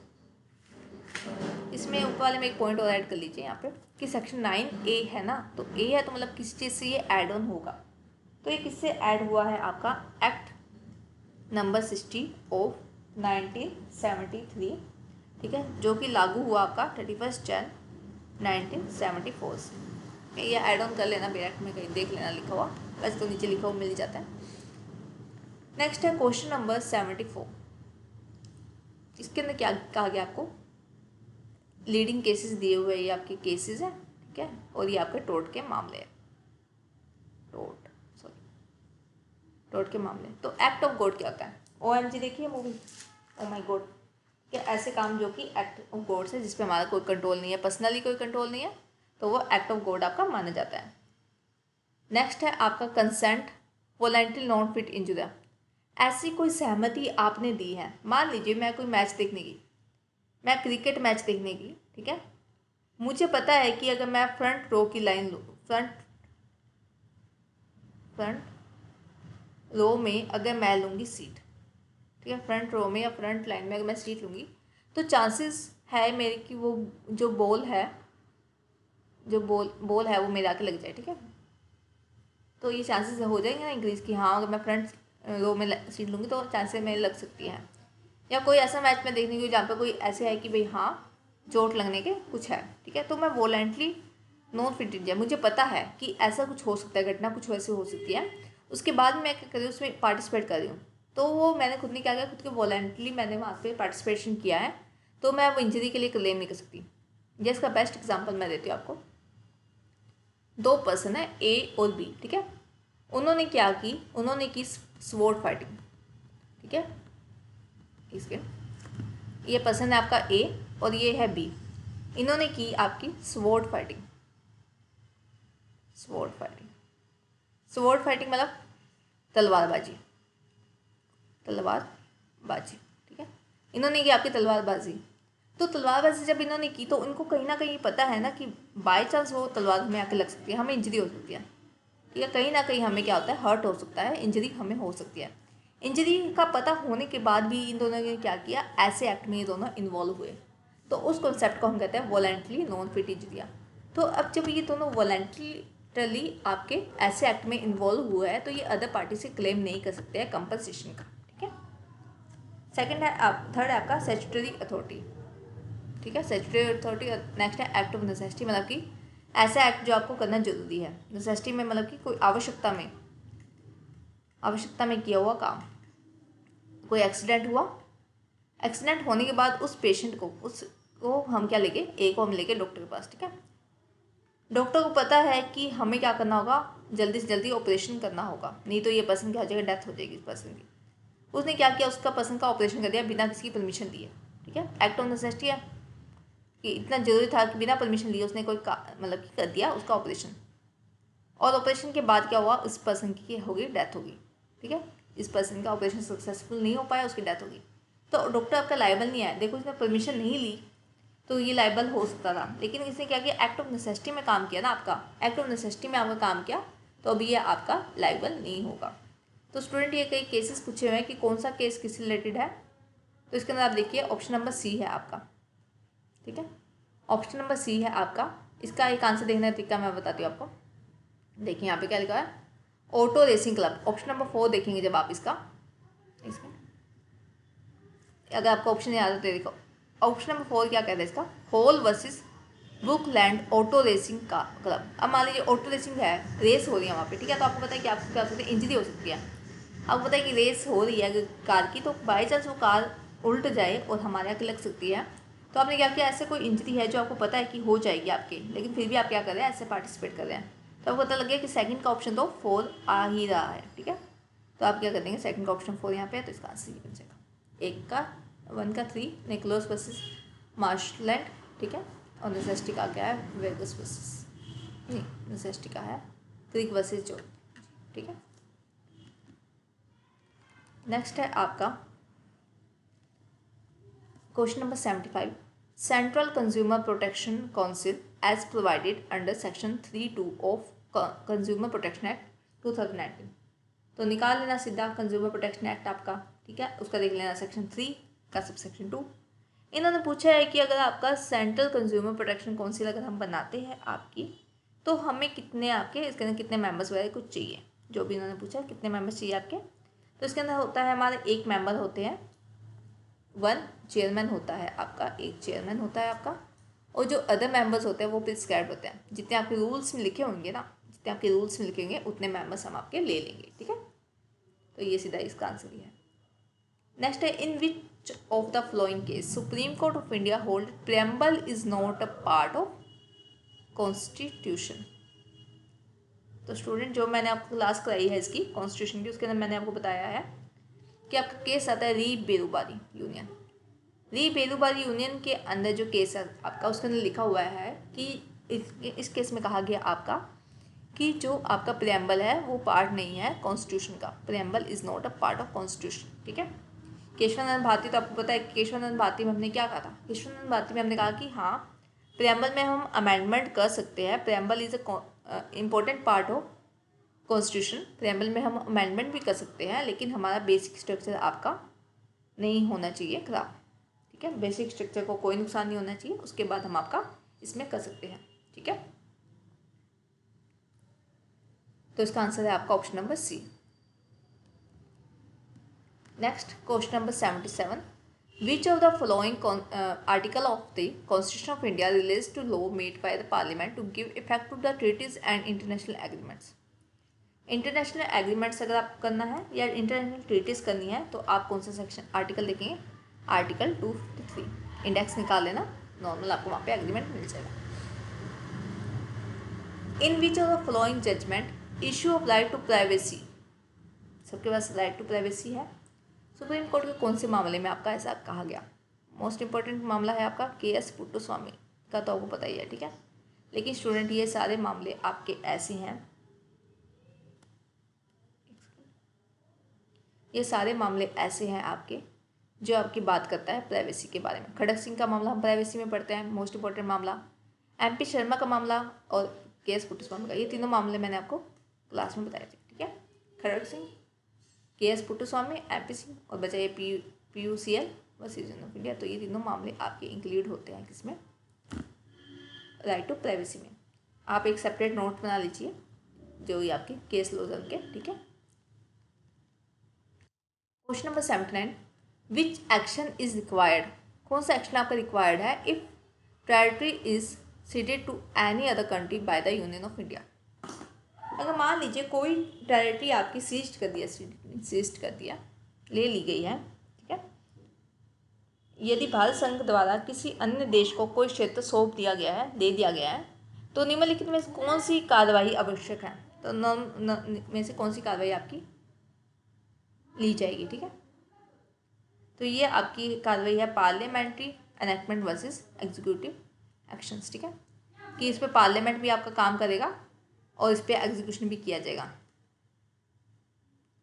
तो देखिए पार्लियामेंट के पास पावर क्या है, आर्टिकल 2(3) के अंदर हम क्या पढ़ते हैं, बस मेनली तो आपका 2 है ना, अदर कंट्री को दिया हमने, तो यहाँ पे आर्टिकल आपका सीधा आएगा आर्टिकल 2, 3 नहीं आएगा, ठीक है। जब हम अदर कंट्री से अदर कंट्री से हम कोई स्टेट लेते हैं या अदर कंट्री को कोई स्टेट देते हैं तो हमारा आर्टिकल नंबर 2 लगता है। तो उस टाइम पे हमारी पावर आती है पार्लियामेंट की। पार्लियामेंट ऐसा काम कर सकता है आपका, ठीक है। और इसको करने के लिए वो क्या करेगा, जैसे एग्जीक्यूशन तो करेगा, तो एग्जीक्यूटिव एक्शन लेगा और साथ में ये पार्लियामेंट्री आपकी पावर होती है। आर्टिकल नंबर 2 ऑफ कॉन्स्टिट्यूशन देखेंगे, वहाँ पे आपको ये मिल जाएगा। Next question number 80, can the advisory opinion of the supreme court under article 143 be considered a judicial president. देखिए जुडिशियल प्रेसिडेंट क्या होते हैं, जैसे कोई जजमेंट आई, ठीक है, कोई जजमेंट आई तो जजमेंट में जो बात कही जाएगी ना, अगर मान लीजिए कोई स्टेट्स को भी सॉरी, अगर कोई सुप्रीम कोर्ट की कोई जजमेंट है तो हम ये मानते चलते हैं कि सुप्रीम कोर्ट की अगर जो भी जजमेंट है तो वो जितने भी लोअर कोर्ट हैं, ठीक है, जो कंट्री में जो अदर कोर्ट है उन सब पे वो क्या होगी आपकी वैलिड होगी। ये नॉर्मल कॉन्सेप्ट हमारा होता है, ठीक है। तो इन्होंने कहा कि जो आर्टिकल 143 के अंदर जो आपका जजमेंट आया है या कोई भी इनका डिसीजन लिया गया है तो क्या वो आपका क्या होगा, क्या वो आपका जुडिशियल प्रेसिडेंट होगा। तो पहले हम समझते हैं आर्टिकल 143 क्या होता है। 143, ठीक है, इसके अंदर क्या कहा जाता है कि प्रेसिडेंट एडवाइस लेंगे सुप्रीम कोर्ट से, एडवाइस लेंगे सुप्रीम कोर्ट से, ठीक है। कंपल्शन नहीं है प्रेसिडेंट पे कि उनको एडवाइस लेनी है। अगर वो उनको लगता है कि किसी मामले में मुझे सुप्रीम कोर्ट की एडवाइस लेनी है तो वो सुप्रीम कोर्ट की एडवाइस ले सकते हैं। अब मान लीजिए सुप्रीम कोर्ट ने कोई एडवाइस दी, ठीक है, कोई piece of advice supreme court ने दी, तो जो आपका प्रेसिडेंट है, जो आपके प्रेसिडेंट है, उन पर ये बात लागू नहीं होती कि उनको क्या है, इस एडवाइस को मानना ही होगा। ठीक है, इस एडवाइस को मानना ही होगा, ये कंपल्सरी नहीं है, नॉट कंपल्सरी। ठीक है, ये बात आपकी कंपल्सरी नहीं है, नॉट कंपल्सरी है। प्रेसिडेंट चाहे तो वो एडवाइस मान सकते हैं, प्रेसिडेंट ना चाहे तो एडवाइस नहीं मान सकते। तो जो ये एडवाइस यहाँ पे दी गई है तो क्या वो जुडिशियल प्रेसिडेंट है, मतलब वो लोअर कोर्ट में भी लागू होगी? नहीं, तो ऐसा नहीं है आपका। ठीक है, ऐसा नहीं है, तो हम लेके चलेंगे no because it is a considered, no because it not considered a judgment, तो उसको हम जजमेंट मान के नहीं चले, वो तो एक नॉर्मल आपकी एडवाइस है। ठीक है, जो अपने प्रेसिडेंट को दी है। Next question number 81, in a criminal trial for defamation, defamation मतलब मानहानि, मानहानि का केस हुआ किसी पे, क्रिमिनल ट्रायल हुआ, the trial court high court in this case, मान लीजिए इसमें जो ट्रायल कोर्ट है वो आपका हाई कोर्ट है, हाई कोर्ट ने क्या किया, has restrain the publication of any news about the case, high court ने कहा कि इस जो आपका केस है, इस केस का कोई भी आपका न्यूज़ चैनल्स पे पब्लिकेशन नहीं होगा, मतलब इसको कोई पब्लिसिटी नहीं देगा, पब्लिश नहीं करेगा। ठीक है, अपने न्यूज़ में। तो क्या विच of the flowing constitution power of high court excise while passing the giving order, तो जो हाई कोर्ट है आपकी, उसने कौन सी पावर आपकी यूज़ की है? ठीक है, हाई कोर्ट ने कौन सी पावर आपकी यूज़ की है? पहली पावर है आपकी रिट ऑफ मैंडेमस, सेकंड है रिट ऑफ प्रोहिबिशन, थर्ड है इनहेरेंट पावर, नेक्स्ट है रेजिटरी। ठीक है, प्रोहिबिशन क्या होता है कि आपका जो हायर कोर्ट है वो लोअर कोर्ट को मना कर रहा है या कोई भी उसने पाबंदी लगाई है, रिट ऑफ प्रोहिबिशन हो गया। मैंडेमस हम कहते हैं इनवर्ट ऑर्डर, कि आपने ये चीज़ लिया तो लिया कैसे। तो देखो ये आप कोई मैंडेमस रिट्स में ऐसी कोई बात हमने को देखने को नहीं मिलती कि हम डिफेमेशन केस में, मानहानि केस में हम किसी को मना कर सकते हैं, तो ऐसा नहीं है ना, ये आपकी कोर्ट की इनहेरिटेंट पावर है। इनहेरिटेंट पावर क्या होती है? ऐसी बातें जो लॉ में कहीं डिफाइन नहीं है, लॉ में कहीं लिखा नहीं हुआ, लेकिन कोर्ट ने खुद का जुडिशियल माइंड अप्लाई करके कोर्ट ने वो डिसीजन लिया है। ठीक है, तो उसने क्या किया, अपना इनहेरिटेंट पावर का यूज़ किया है। ठीक है, which provision was used by the supreme court of India to declare right to information as a fundamental right for all citizen of India. तो इसके अंदर कहा गया कि सुप्रीम कोर्ट ऑफ इंडिया ने कौन सा फंडामेंटल राइट का यूज़ करके ये बात कही है कि आपकी कि सबके पास क्या है, राइट टू इंफॉर्मेशन का अधिकार है। ठीक है, तो स्टूडेंट आपका इसका आंसर बनता है आर्टिकल 91A। ठीक है, देखो राइट टू इंफॉर्मेशन एक्ट की तो यहाँ पे कोई बात है भी नहीं। ठीक है, राइट टू इंफॉर्मेशन एक्ट की बात ही नहीं है, तो यहाँ कलेक्टिव मीन की बात भी नहीं है। और ए क्या कहता है, right to speech and expression. ठीक है, आपके पास अधिकार है कि आप किसी बात की जानकारी ले सकते हैं, अपने व्यक्त कर सकते हैं अपने भाव या स्पीच, ठीक है, बोल सकते हैं। तो इसके अंदर आपका आंसर आया ऑप्शन नंबर 291A। ठीक है, विच शेड्यूल ऑफ द कॉन्स्टिट्यूशन, कौन सा शेड्यूल है आपका कॉन्स्टिट्यूशन का, deals with the validation of certain acts regulation, कि जो वैलिड करता है कुछ सर्टेन एक्ट्स को, रेगुलेशन को। आप उन्हें बेरेक्ट निकाल लेना, बेरेक्ट निकाल लेंगे तो आप देखेंगे वहाँ पे शेड्यूल्स लिखे हुए हैं, शेड्यूल्स में आप देखेंगे तो शेड्यूल नंबर 9, ठीक है, इसके अंदर आएगा फर्स्ट अमेंडमेंट से ही 7th अमेंडमेंट या ये ऐड हुआ था आपका, एक सेकेंड, जो शेड्यूल 9 है वो आपका बात करता है कि कोई ऐसे एक्ट्स है या रेगुलेशंस है, जैसे लॉ एक्विजिशन एक्ट हो गया आपका। तो पहले देखो, पहले हमारे पास क्या थे, पहले हमारे पास थे सिर्फ 8 शेड्यूल थे। ठीक है, उसके बाद हमने इसको ऐड ऑन किया था, तो शेड्यूल 9 जो है स्टूडेंट आपका वो ऐड हुआ था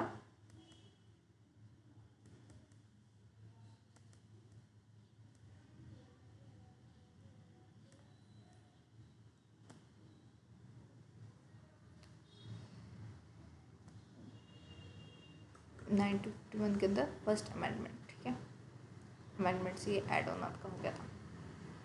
ठीक है, 1951 फर्स्ट अमेंडमेंट में से ही थी, उसके बाद ठीक है ये आपका फर्स्ट अमेंडमेंट 1951 से आपका ऐड हुआ।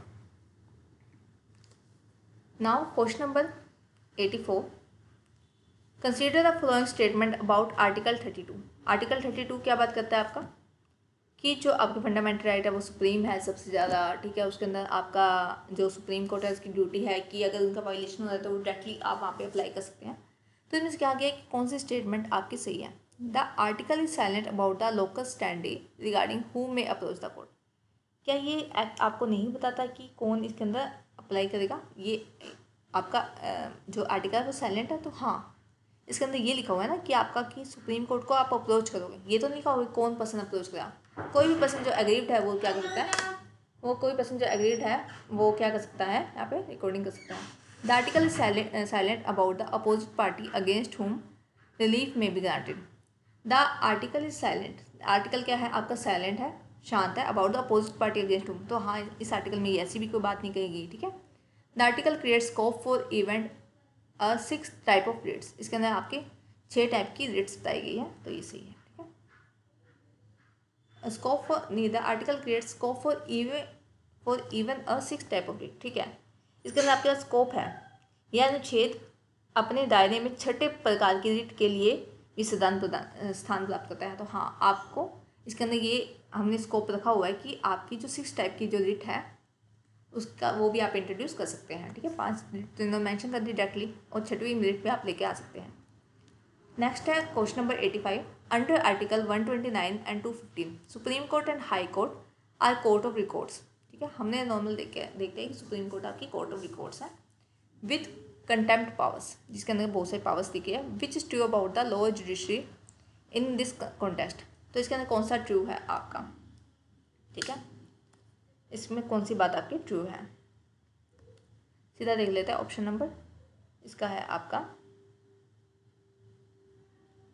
High court can deal with contempt.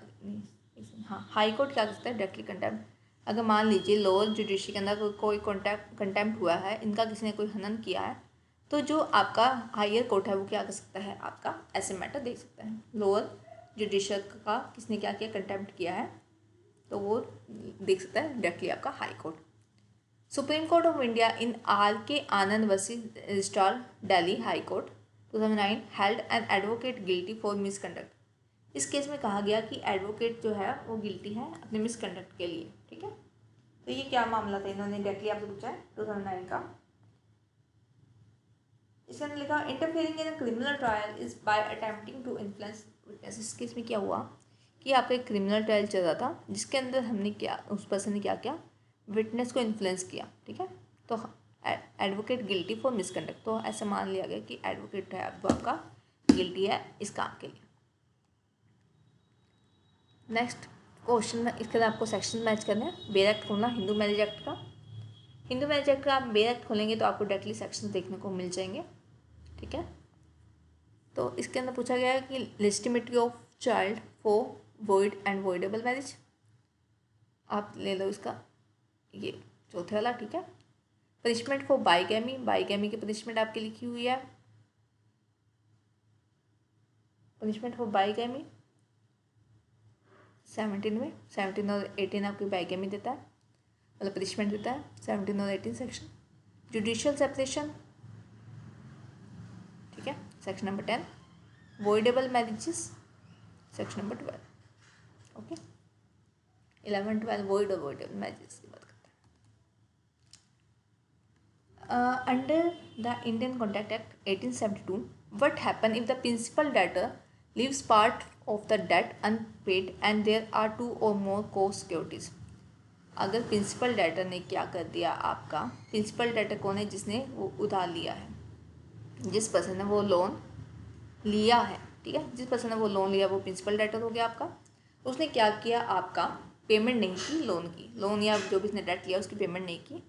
और ऐसे मामले में आपके 2 को-सिक्योरिटी है, ठीक है। को-सिक्योरिटीज कौन होते हैं, जो इस बात की मतलब कि आश्वासन देते हैं क्रेडिटर को कि अगर प्रिंसिपल डेटर ने आपका पेमेंट नहीं की तो हम उसकी पेमेंट करेंगे, ठीक है। तो सिक्योरिटीज़ वो आप कहते हैं कि जो क्रेडिटर को कहती है कि अगर प्रिंसिपल डेटर ने पेमेंट नहीं किया तो हम पेमेंट करेंगे इसकी। तो इसमें से कौन सा आपका पॉइंट इसके अंदर सही है, ठीक है। तो ऑप्शन नंबर सी देखिए इसका, the co security share the unpaid proportion in equal contribution. अब जो ए और बी जो भी इसके को-सिक्योरिटीज़ है वो जितना लोन है उसको क्या कर देंगे, डिवाइड कर लेंगे अपने अपने अंदर, ठीक है, हाफ इसका हो जाएगा लोन का payment. Next, under specific relief act SRA की हम बात करें 1963 की, when a dependent in possession of movable property can be compelled to deliver it to the plaintiff, कि आपके डिपेंडेंट के पास अगर आपकी, ये भी मैंने कॉन्सेप्ट आपको बताया था क्लास में, अगर मान लीजिए कोई डिपेंडेंट उसके पास कोई मूवेबल प्रॉपर्टी है, तो ऐसी कौन सी कंडीशन है कि जो आपका प्लेंटिफ जो है वाद लेके आया है, वादी है, वो उसको कंपेल कर सकता है प्रतिवादी को कि आप ये प्रॉपर्टी मुझे दो, मुझे ये मूवेबल प्रॉपर्टी दो, इसके बिना मेरा काम नहीं चल रहा है, ठीक है। तो इसका जब आप देखेंगे ऑप्शन नंबर, डायरेक्टली इसका ऑप्शन नंबर आप देख लीजिए A, ठीक है। पहले आप सेक्शन निकालेंगे, सेक्शन निकालती पहली लाइन ये लिखोगी, it held as agent and trustee of the plaintiff. अगर वो एजेंट या ट्रस्टी है प्लेंटिफ का, तो उसे वो जो प्रोडक्ट है, जो भी उसका सामान है, मूवेबल प्रॉपर्टी है, उसको देना पड़ेगा प्लेंटिफ को, ठीक है। नेक्स्ट है, read the following statement and choose the correct options. ये स्टेटमेंट देखिए और ऑप्शन करेक्ट चुनिए। Under the administrative tribunals act 1985, a joint administrative tribunal for 2 और more state exercise the same जुडिक्शन, ठीक है। मान लीजिए कोई जॉइंट एडमिनिस्ट्रेटिव ट्रिब्यूनल है, कोई भी ऐसा न्यायालय है आपका, ट्रिब्यूनल ऐसे न्यायालय तो नहीं होता, बट आप ट्रिब्यूनल होता है, ठीक है, एक ट्रिब्यूनल बनाया जाता है, न्यायालय के जैसे काम करता है। तो वो एक आपका एडमिनिस्ट्रेटिव ट्रिब्यूनल है जो 2 या ज़्यादा स्टेट के लिए हमने बनाया है, जिसके पास सेम पावर है, जुडिक्शन भी सेम है, अथॉरिटी भी सेम है, ठीक है। तो क्या हम ऐसी चीज़ों को हम क्या बोलेंगे, आपका जॉइंट एडमिनिस्ट्रेटिव ट्रिब्यूनल बोलेंगे। इन्होंने पूछा है कि क्या ये बात सही है आपकी, ऐसे को हम क्या आपका बोलते हैं। तो हाँ, नॉर्मल देखो, जॉइंट एडमिनिस्ट्रेटिव ट्रिब्यूनल जॉइंट से ही पता लग रहा है ना आपका कि वो दोनों क्या कंबाइन होकर बना है। तो ये स्टेटमेंट आपकी, पहली स्टेटमेंट आपकी सही है। सेकंड क्या, for the purpose of contempt a tribunal access power similar to those of the high court. अगर ट्रिब्यूनल का हम कंटेम्प्ट कर देते हैं, ठीक है, कोई ट्रिब्यूनल की जो किसी चीज़ का अगर कंटेम्प्ट हो जाता है, तो वो जो आपका ट्रिब्यूनल है, ठीक है, अपमानना हो जाती है अगर, तो जो ट्रिब्यूनल है क्या वो वही पावर यूज़ करेगा जो हाई कोर्ट की पावर है, जो कि बात high court in the contempt court of 1931 में लिखा हुआ है, तो वो ट्रिब्यूनल्स में इंक्लूड होता है उसके अंदर। तो हाँ, तो सेकंड में सही है कि हाई कोर्ट और ट्रिब्यूनल के पास सेम ही पावर है, अगर दोनों का कंटेम्प्ट हो जाता है तो अपमान हो जाता है, अवमानना हो जाती है। तो last 10 questions given below are 2 statement. इसमें आपकी 2 स्टेटमेंट दी गई है, एक आपकी असेशन है, एक स्टेटमेंट है, एक उसका रीजन है। अब money bill can be introduce only in the house of people Lok Sabha and not in the council of minister Rajya Sabha. इन्होंने कहा कि जो आपका मनी बिल है वो सिर्फ आपका लोकसभा में पेश होगा, वो आपका राज्यसभा में पेश नहीं होगा। तो हाँ, ये बात सही है। सेक्शन 110 देखेंगे, क्लास में आपको बताया था कि सेक्शन 110 देखना मनी बिल के लिए, ठीक। तो मनी बिल देखा आपने 110, तो उसके अंदर लिखा हुआ है ये बात कि हाँ सिर्फ इसमें पेश होगी। सेकंड है, इसके अंदर आपका देखिए, अब ये स्टेटमेंट तो सही होगी, क्या ये रीज़न सही दे रहा है, इसलिए पेश नहीं होगा क्योंकि the council of state and Rajya Sabha make recommendation as on a money bill within 14 days, but the House of People may accept or reject them, and either in the case the bill is deemed to be passed.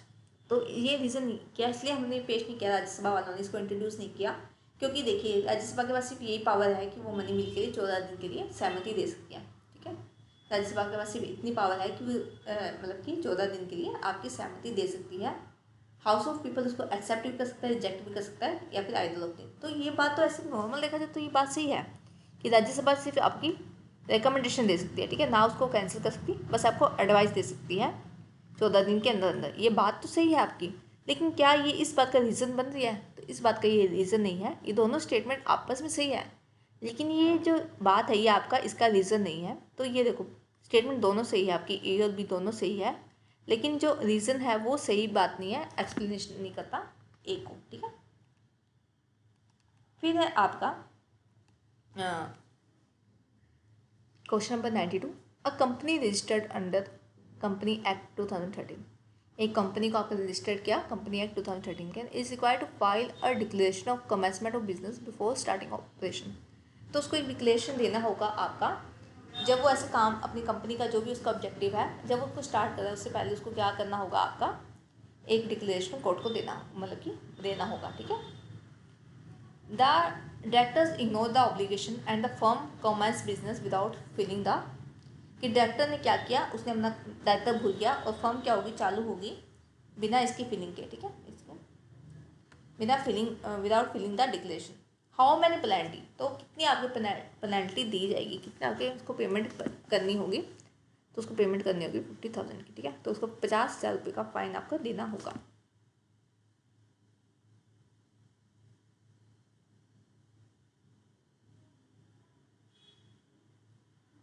Next question number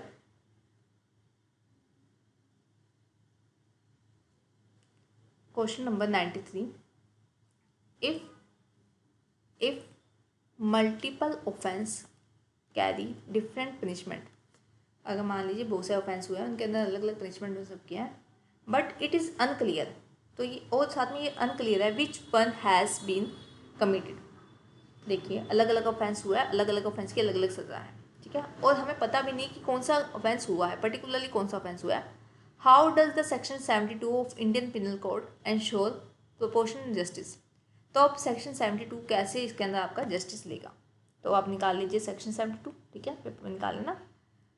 तो इसके अंदर लिखा हुआ है कि जो आपकी सबसे लोएस्ट प्रिस्क्राइब टर्म है ना पनिशमेंट का, वो आप दे देंगे। आपको ये पता है कि ए पर्सन 3-4 ऑफेंस करके है, ऑफेंस 1, 2, 3, तीनों के अलग अलग सजा है, मान लीजिए इसकी 10 साल है, इसकी 5 साल है और इसकी 3 साल है, ठीक है, ऐसे कोई ऑफेंस करके है जिसकी 10 साल, 5 साल, 3 साल है, और आपको ये भी नहीं क्लियर हो रहा कि पर्टिकुलर इसने कौन सा ऑफेंस किया है। कुछ ग्राउंड इसके कवर हो रहे हैं, कुछ ग्राउंड इसके कवर हो रहे हैं, कुछ ग्राउंड इसके कवर हो रहे हैं आपके, और आपको ये नहीं पता लग रहा कि इसने पर्टिकुलरली कौन सा ऑफेंस किया है। तो जो लोएस्ट पनिशमेंट दे रहा है ना आपका जो ऑफेंस, वो आप इस पर सज़ा इम्पोज कर दीजिए, ठीक है। आई होप ये क्लियर हो गया आपका। नेक्स्ट है question number 94। Mister x owns a bakery, mister x क्या है, आपके एक बेकरी के ओनर है। वेयर ही एम्प्लॉयज वाई, उसने एक्स ने क्या किया, वाई को अपने काम पे रखा, ठीक है, जो कि 16 साल का एडोलसेंस है, 16 साल का बच्चा है। At first X gives Y every day of Sunday off, वो हर, पहले क्या करता था स्टार्टिंग में, वो हर वीक की हॉलीडे देता था, संडे की छुट्टी देता था। लेकिन 2 महीने बाद एक्स ने डिसाइड किया कि वो क्या करेगा, वीकली हॉलीडे चेंज करके उसको वेडनेसडे की देगा, संडे को छुट्टी ना देके वो उसको वेडनेसडे की छुट्टी देगा। And paste notice about this change, उसने क्या कर दिया, इस टाइप का नोटिस आपका दीवार पे लगा दिया। तो क्या अकॉर्डिंग टू चाइल्ड जो आपका एडोलसेंस एक्ट है उसके अंदर क्या होगा ये आपका, ठीक है, ये चेंज क्या होगा, ये चेंज आपका इनवैलिड होगा। Since weekly holiday can not be alter before completion of at least 3 month, क्योंकि इसके एक्ट में लिखा हुआ है कि आपको पहले 3 मंथ आपको कंप्लीट करने होंगे और 3 मंथ कंप्लीट होने के बाद ही आप ऐसा अल्ट्रेशन कर सकते हैं। लेकिन इस केस में क्या हुआ, इसने 2 मंथ के अंदर ही आपका चेंज ला दिया, ठीक है, 2 मंथ के अंदर ही आपका चेंज ला दिया। Which person will not be treat as consumer, ऐसा कौन सा पर्सन है जिसको हम कंज्यूमर नहीं मानेंगे। कंज्यूमर प्रोटेक्शन एक्ट की डेफिनेशन के अंदर, कंज्यूमर प्रोटेक्शन एक्ट निकाल लेना, डेफिनेशन देख लेना, उसमें देख लेना कि कौन सा पर्सन आपका कंज्यूमर में इंक्लूड नहीं है, ठीक है। तो इसके अंदर जो a person who purchase goods for the purpose of resale और फॉर कमर्शियल पर्पज, मान लीजिए एक पर्सन है एक्स, उसने क्या किया, कोई सामान खरीदा वाई से, ठीक है, वाई से कोई सामान खरीदा, और क्यों खरीदा, कि मैं इस चीज़ को आगे बेचूंगा, मैं मेरी शॉप पे इस चीज़ को बेचूंगा, ऐसे करके उसने बेचा, ठीक है। तो ये कंज्यूमर तो हुआ नहीं, कंज्यूमर कौन होता है, देखो शब्द बता रहा है, कंज्यूमर मतलब जो पर्सन को कंज्यूम कर रहा है, जो पर्सन को कंज्यूम कर रहा है वो पर्सन आपका कंज्यूमर है। जो पर्सन उस चीज़ को यूज़ कर रहा है, ठीक है, उस चीज़ को यूज़ कर रहा है वो पर्सन आपका कंज्यूमर माना जाता है, जो उस चीज़ को कंज्यूम कर रहा है, ठीक है। तो इसलिए देखो डिफरेंस होता है आपका 2 पर्सन के बीच में, एक होता है आपका कस्टमर, एक होता है आपका कंज्यूमर। कस्टमर वो पर्सन है जो चीज़ खरीद के गया है, परचेज करके गया है, ज़रूरी नहीं है कि वो उसका यूज़ करें, ठीक है। अब मैं हूँ, मान लो मेरे पास एक रिटेलर की शॉप है मेरी, मैं होलसेल से जाकर सामान खरीद लेती हूँ, मेरी खुद की शॉप है रिटेलर की, लेकिन मैंने होलसेल से क्या किया, सामान खरीदा और वो सामान लाके मैं मेरी रिटेलर शॉप पे बेच रही हूँ, ठीक है। रिटेलर शॉप पे जब मैं बेच रही हूँ तो मैं क्या कर रही हूँ, मैं उस चीज़ का यूज़ नहीं कर रही हूँ, मैंने परचेज तो की चीज़, मैं कस्टमर तो होगी लेकिन मैं कंज्यूमर नहीं हूँ। कंज्यूमर वो व्यक्ति है जो चाहे परचेज करे या ना करे। मान लो किसी पर्सन ने मुझे बोला कि आप मैम मेरी लिए आप ये चीज़ परचेज करके ले आना, ठीक है। तो परचेजर तो मैं होगी कस्टमर, लेकिन वो चीज़ का यूज़ कोई और पर्सन कर रहा है, थर्ड पर्सन उस चीज़ का यूज़ कर रहा है, तो वो हो जाएगा आपका कंज्यूमर, ठीक है। तो ये डिफरेंस है कस्टमर और कंज्यूमर में। कंज्यूमर वो जो उस चीज़ का यूज़ करें, कस्टमर वो जो उस चीज़ को परचेज करें, ठीक है। तो इसके अंदर बोला गया है कि कंज्यूमर आपका वो पर्सन नहीं है जो कि उस चीज़ को खरीद रहा है किसके लिए, रीसेल करने के लिए, ठीक है। अगर उसको यूज़ करने के लिए खरीद रहा है तो वो क्या कर देगा, ठीक है। अब देखिए यहाँ पे वर्ड क्या लिखा हुआ है, होम यूज़ के लिए, फैमिली यूज़ के लिए, या हु यूजेस फर्नीचर, ठीक है। 96 कहता है कि आपकी दो स्टेटमेंट लिखी हुई है यहाँ पे, असर्शन, एक आपकी असर्शन है और एक आपका रीज़न है। तो बताइए कि क्या स्टेटमेंट सही है, अगर स्टेटमेंट सही है तो बताइए क्या इसका रीज़न इन्होंने सही दिया है। The president of India has the power to grant pardon, ठीक है, सेक्शन आर्टिकल 72। आर्टिकल 72 कहता है कि प्रेसिडेंट के पास आपकी पावर है कि वो क्या कर दे, पार्डन दे दे, माफ़ी दे दे, क्षमा याचना दे दे, ठीक है, रिसीव रिप्राइव्स कर दे, रिसाइड कर दे या रिमिशन कर दे, सज़ा को कम कर दे, ठीक है, या उसको बिल्कुल ही माफ़ कर दे।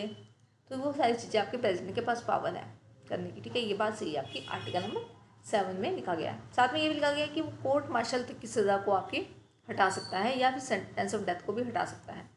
ये नॉर्मल आपकी बात आ गई, ठीक है। नेक्स्ट है आपका रीज़न। स्टेटमेंट सही है, पहले तो ऐसे लिख देंगे सेशन हमारी सही है, ए बात हमारी सही है। रीज़न ये है कि this power under article number 72 overrides and completely nullify the power of the governor to compound और एम्प्टी। तो क्या ये चीज़ आपका, ये बात को लागू करने से क्या गवर्नर की पावर ख़त्म हो गई है? क्या ये बात लागू करने से प्रेसिडेंट के पास पावर है, क्या आपकी गवर्नर की पावर ख़त्म हो जाएगी इससे? तो ये तो देखो गलत बात है। हमने गवर्नर को खुद को सेपरेट पावर दी है, आर्टिकल 161 में हम गवर्नर को भी पावर दे रहे हैं, सेम पावर, ठीक है। तो क्या है इसके अंदर, क्या आपका ये पावर खत्म हो जाएगी? नहीं। तो इसके अंदर क्या है आपका ऑप्शन ए सही है, लेकिन आर आपका गलत है। स्टेटमेंट आपने सही बोली लेकिन इसका रीज़न गलत दिया। रीज़न क्या, डेफिनेशन गलत है, जो रीज़न की स्टेटमेंट है वो ही गलत है।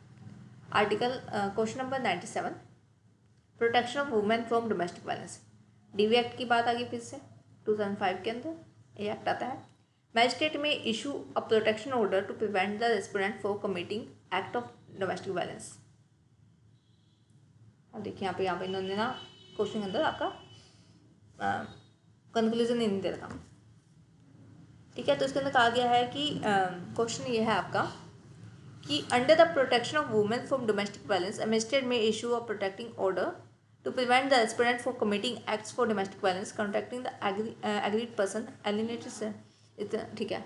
इसके अंदर कहा गया कि आपका जो मजिस्ट्रेट है उसके पास पावर है कि वो प्रोटेक्शन देने के लिए, किसी महिला को प्रोटेक्शन देने के लिए रेस्पोंडेंट को कह सकते हैं कि जितना भी आपके पास महिला का स्त्री धन पड़ा है, ठीक है, शादी के दौरान वो जितना भी सामान लेके ये वो चीज़ें आप उसको फिजिकली प्रोटेक्शन, मेंटली प्रोटेक्शन सारी कुछ आप देते हैं, फिजिकली, मेंटली और इकोनॉमिकल सारी प्रोटेक्शन आप उसको देते हो। तो ये बात इसके अंदर कहा गया है आपका, ठीक है। वैसे क्वेश्चन हटा हुआ है तो वहाँ से हटा देती हूँ इसका आंसर यहाँ से। तो ये स्टेटमेंट आपकी सही है, अगर स्टेटमेंट की बात की जाए तो आपकी स्टेटमेंट इसका यहाँ पे सही है, ठीक है। Next last 3 questions. According to the motor vehicle act 1988, which factor determine the jurisdictions of the licence authority in applying for the driving licence?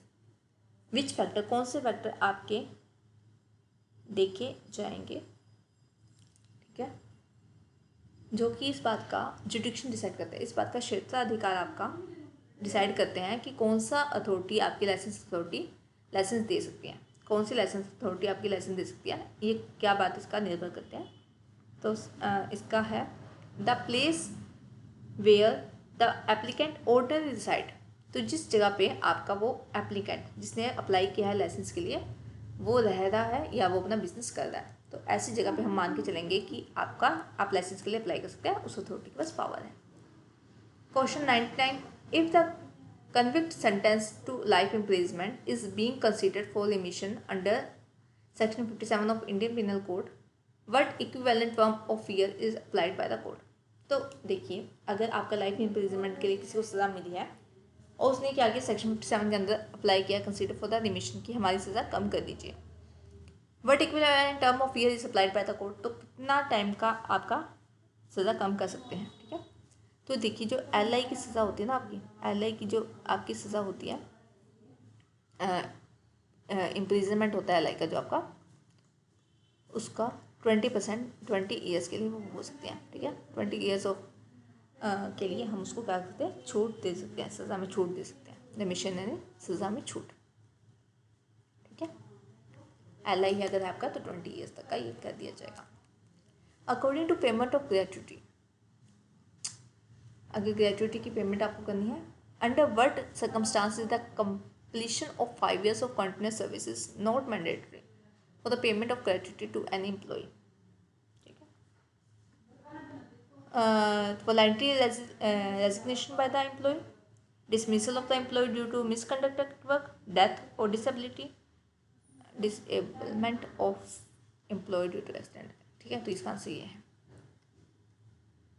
Underworld is the completion of 5 years continuous service not mandatory. देखिए क्या होता है, gratuity मतलब क्या है, जब आप पढ़ेंगे लेवल हो, ठीक है, तो उसमें देखेंगे आप क्या होता है, एम्प्लॉय को कुछ टाइम के बाद हम क्या करते हैं, एम्प्लॉय को कुछ टाइम के बाद हम उसको कुछ अमाउंट ऑफ पेमेंट, उसका अमाउंट ऑफ पेमेंट, ठीक है, अदर देन सैलरी हम क्या करते हैं, उसका रिजर्व कर सकते हैं, ठीक है। अदर देन सैलरी हम कुछ अमाउंट ऑफ पेमेंट उसका रिजर्व कर देते हैं, उसके जो हमने फंड उसका जो बना रखा है हमने अकाउंट उसके अंदर। तो क्या होता है, इसका लिखा होगा कि 5 साल अगर उसने कंटिन्यूस सर्विसेज आपकी की है तो उसके बाद हम क्या करेंगे, आपको दे देंगे, मतलब कि ग्रेच्युटी देंगे, ठीक है। तो इसके अंदर यही बात बोली है कि ये बात हम कब से लागू करेंगे आपकी, ठीक है। तो ये बात हम आप लागू करेंगे 5 साल के बाद। कब तक 5 साल, अगर मान लीजिए 5 साल हम कब इसका एक्सक्लूड कर देंगे, तो 5 साल तब एक्सक्लूड कर देंगे, मान लीजिए अगर उसकी डेथ हो गई है या डिसेबल हो गया एम्प्लॉय एक्सीडेंट और डिसीज के कारण, ठीक है। तो आंसर है सी। स्टूडेंट्स, मैं आपको एक चीज़ और इन्फॉर्म करना चाहूँगी कि हमने जो है आपका AIB के ऑनलाइन बैचेस स्टार्ट कर रखे हैं। AIB का आपका ऑनलाइन क्लासेस लगती है, ठीक है, जिसकी हमने फीस रखी है ओनली 400 रुपीज़, ठीक है। 400 रुपीज़ के अंदर आपको हम ऑनलाइन क्लास लगाते हैं AIB के। तो जो स्टूडेंट इंटरेस्टेड है वो क्या करिए, इस वीडियो के नीचे कमेंट में मुझे आप बता सकते हैं, तो मैं आपको वहाँ पे लिंक शेयर कर दूँगी ग्रुप का, ओके, ठीक है। तो thank you student for today class. आज की क्लास हमने इतने रखते हैं, इसमें आज हमने 50 क्वेश्चन डिस्कस किए। प्रीवियस जो इसका पार्ट है वो आपको मेरे यूट्यूब चैनल पे ही मिलेगा, ठीक है, तो आप उसको भी देख लीजिए। और हम ऐसे आपके AIB के जो प्रीवियस ईयर के लेक्चर्स, प्रीवियस ईयर के जो पेपर है उनका हम डिस्कशन करेंगे, ठीक है। Thank you so much.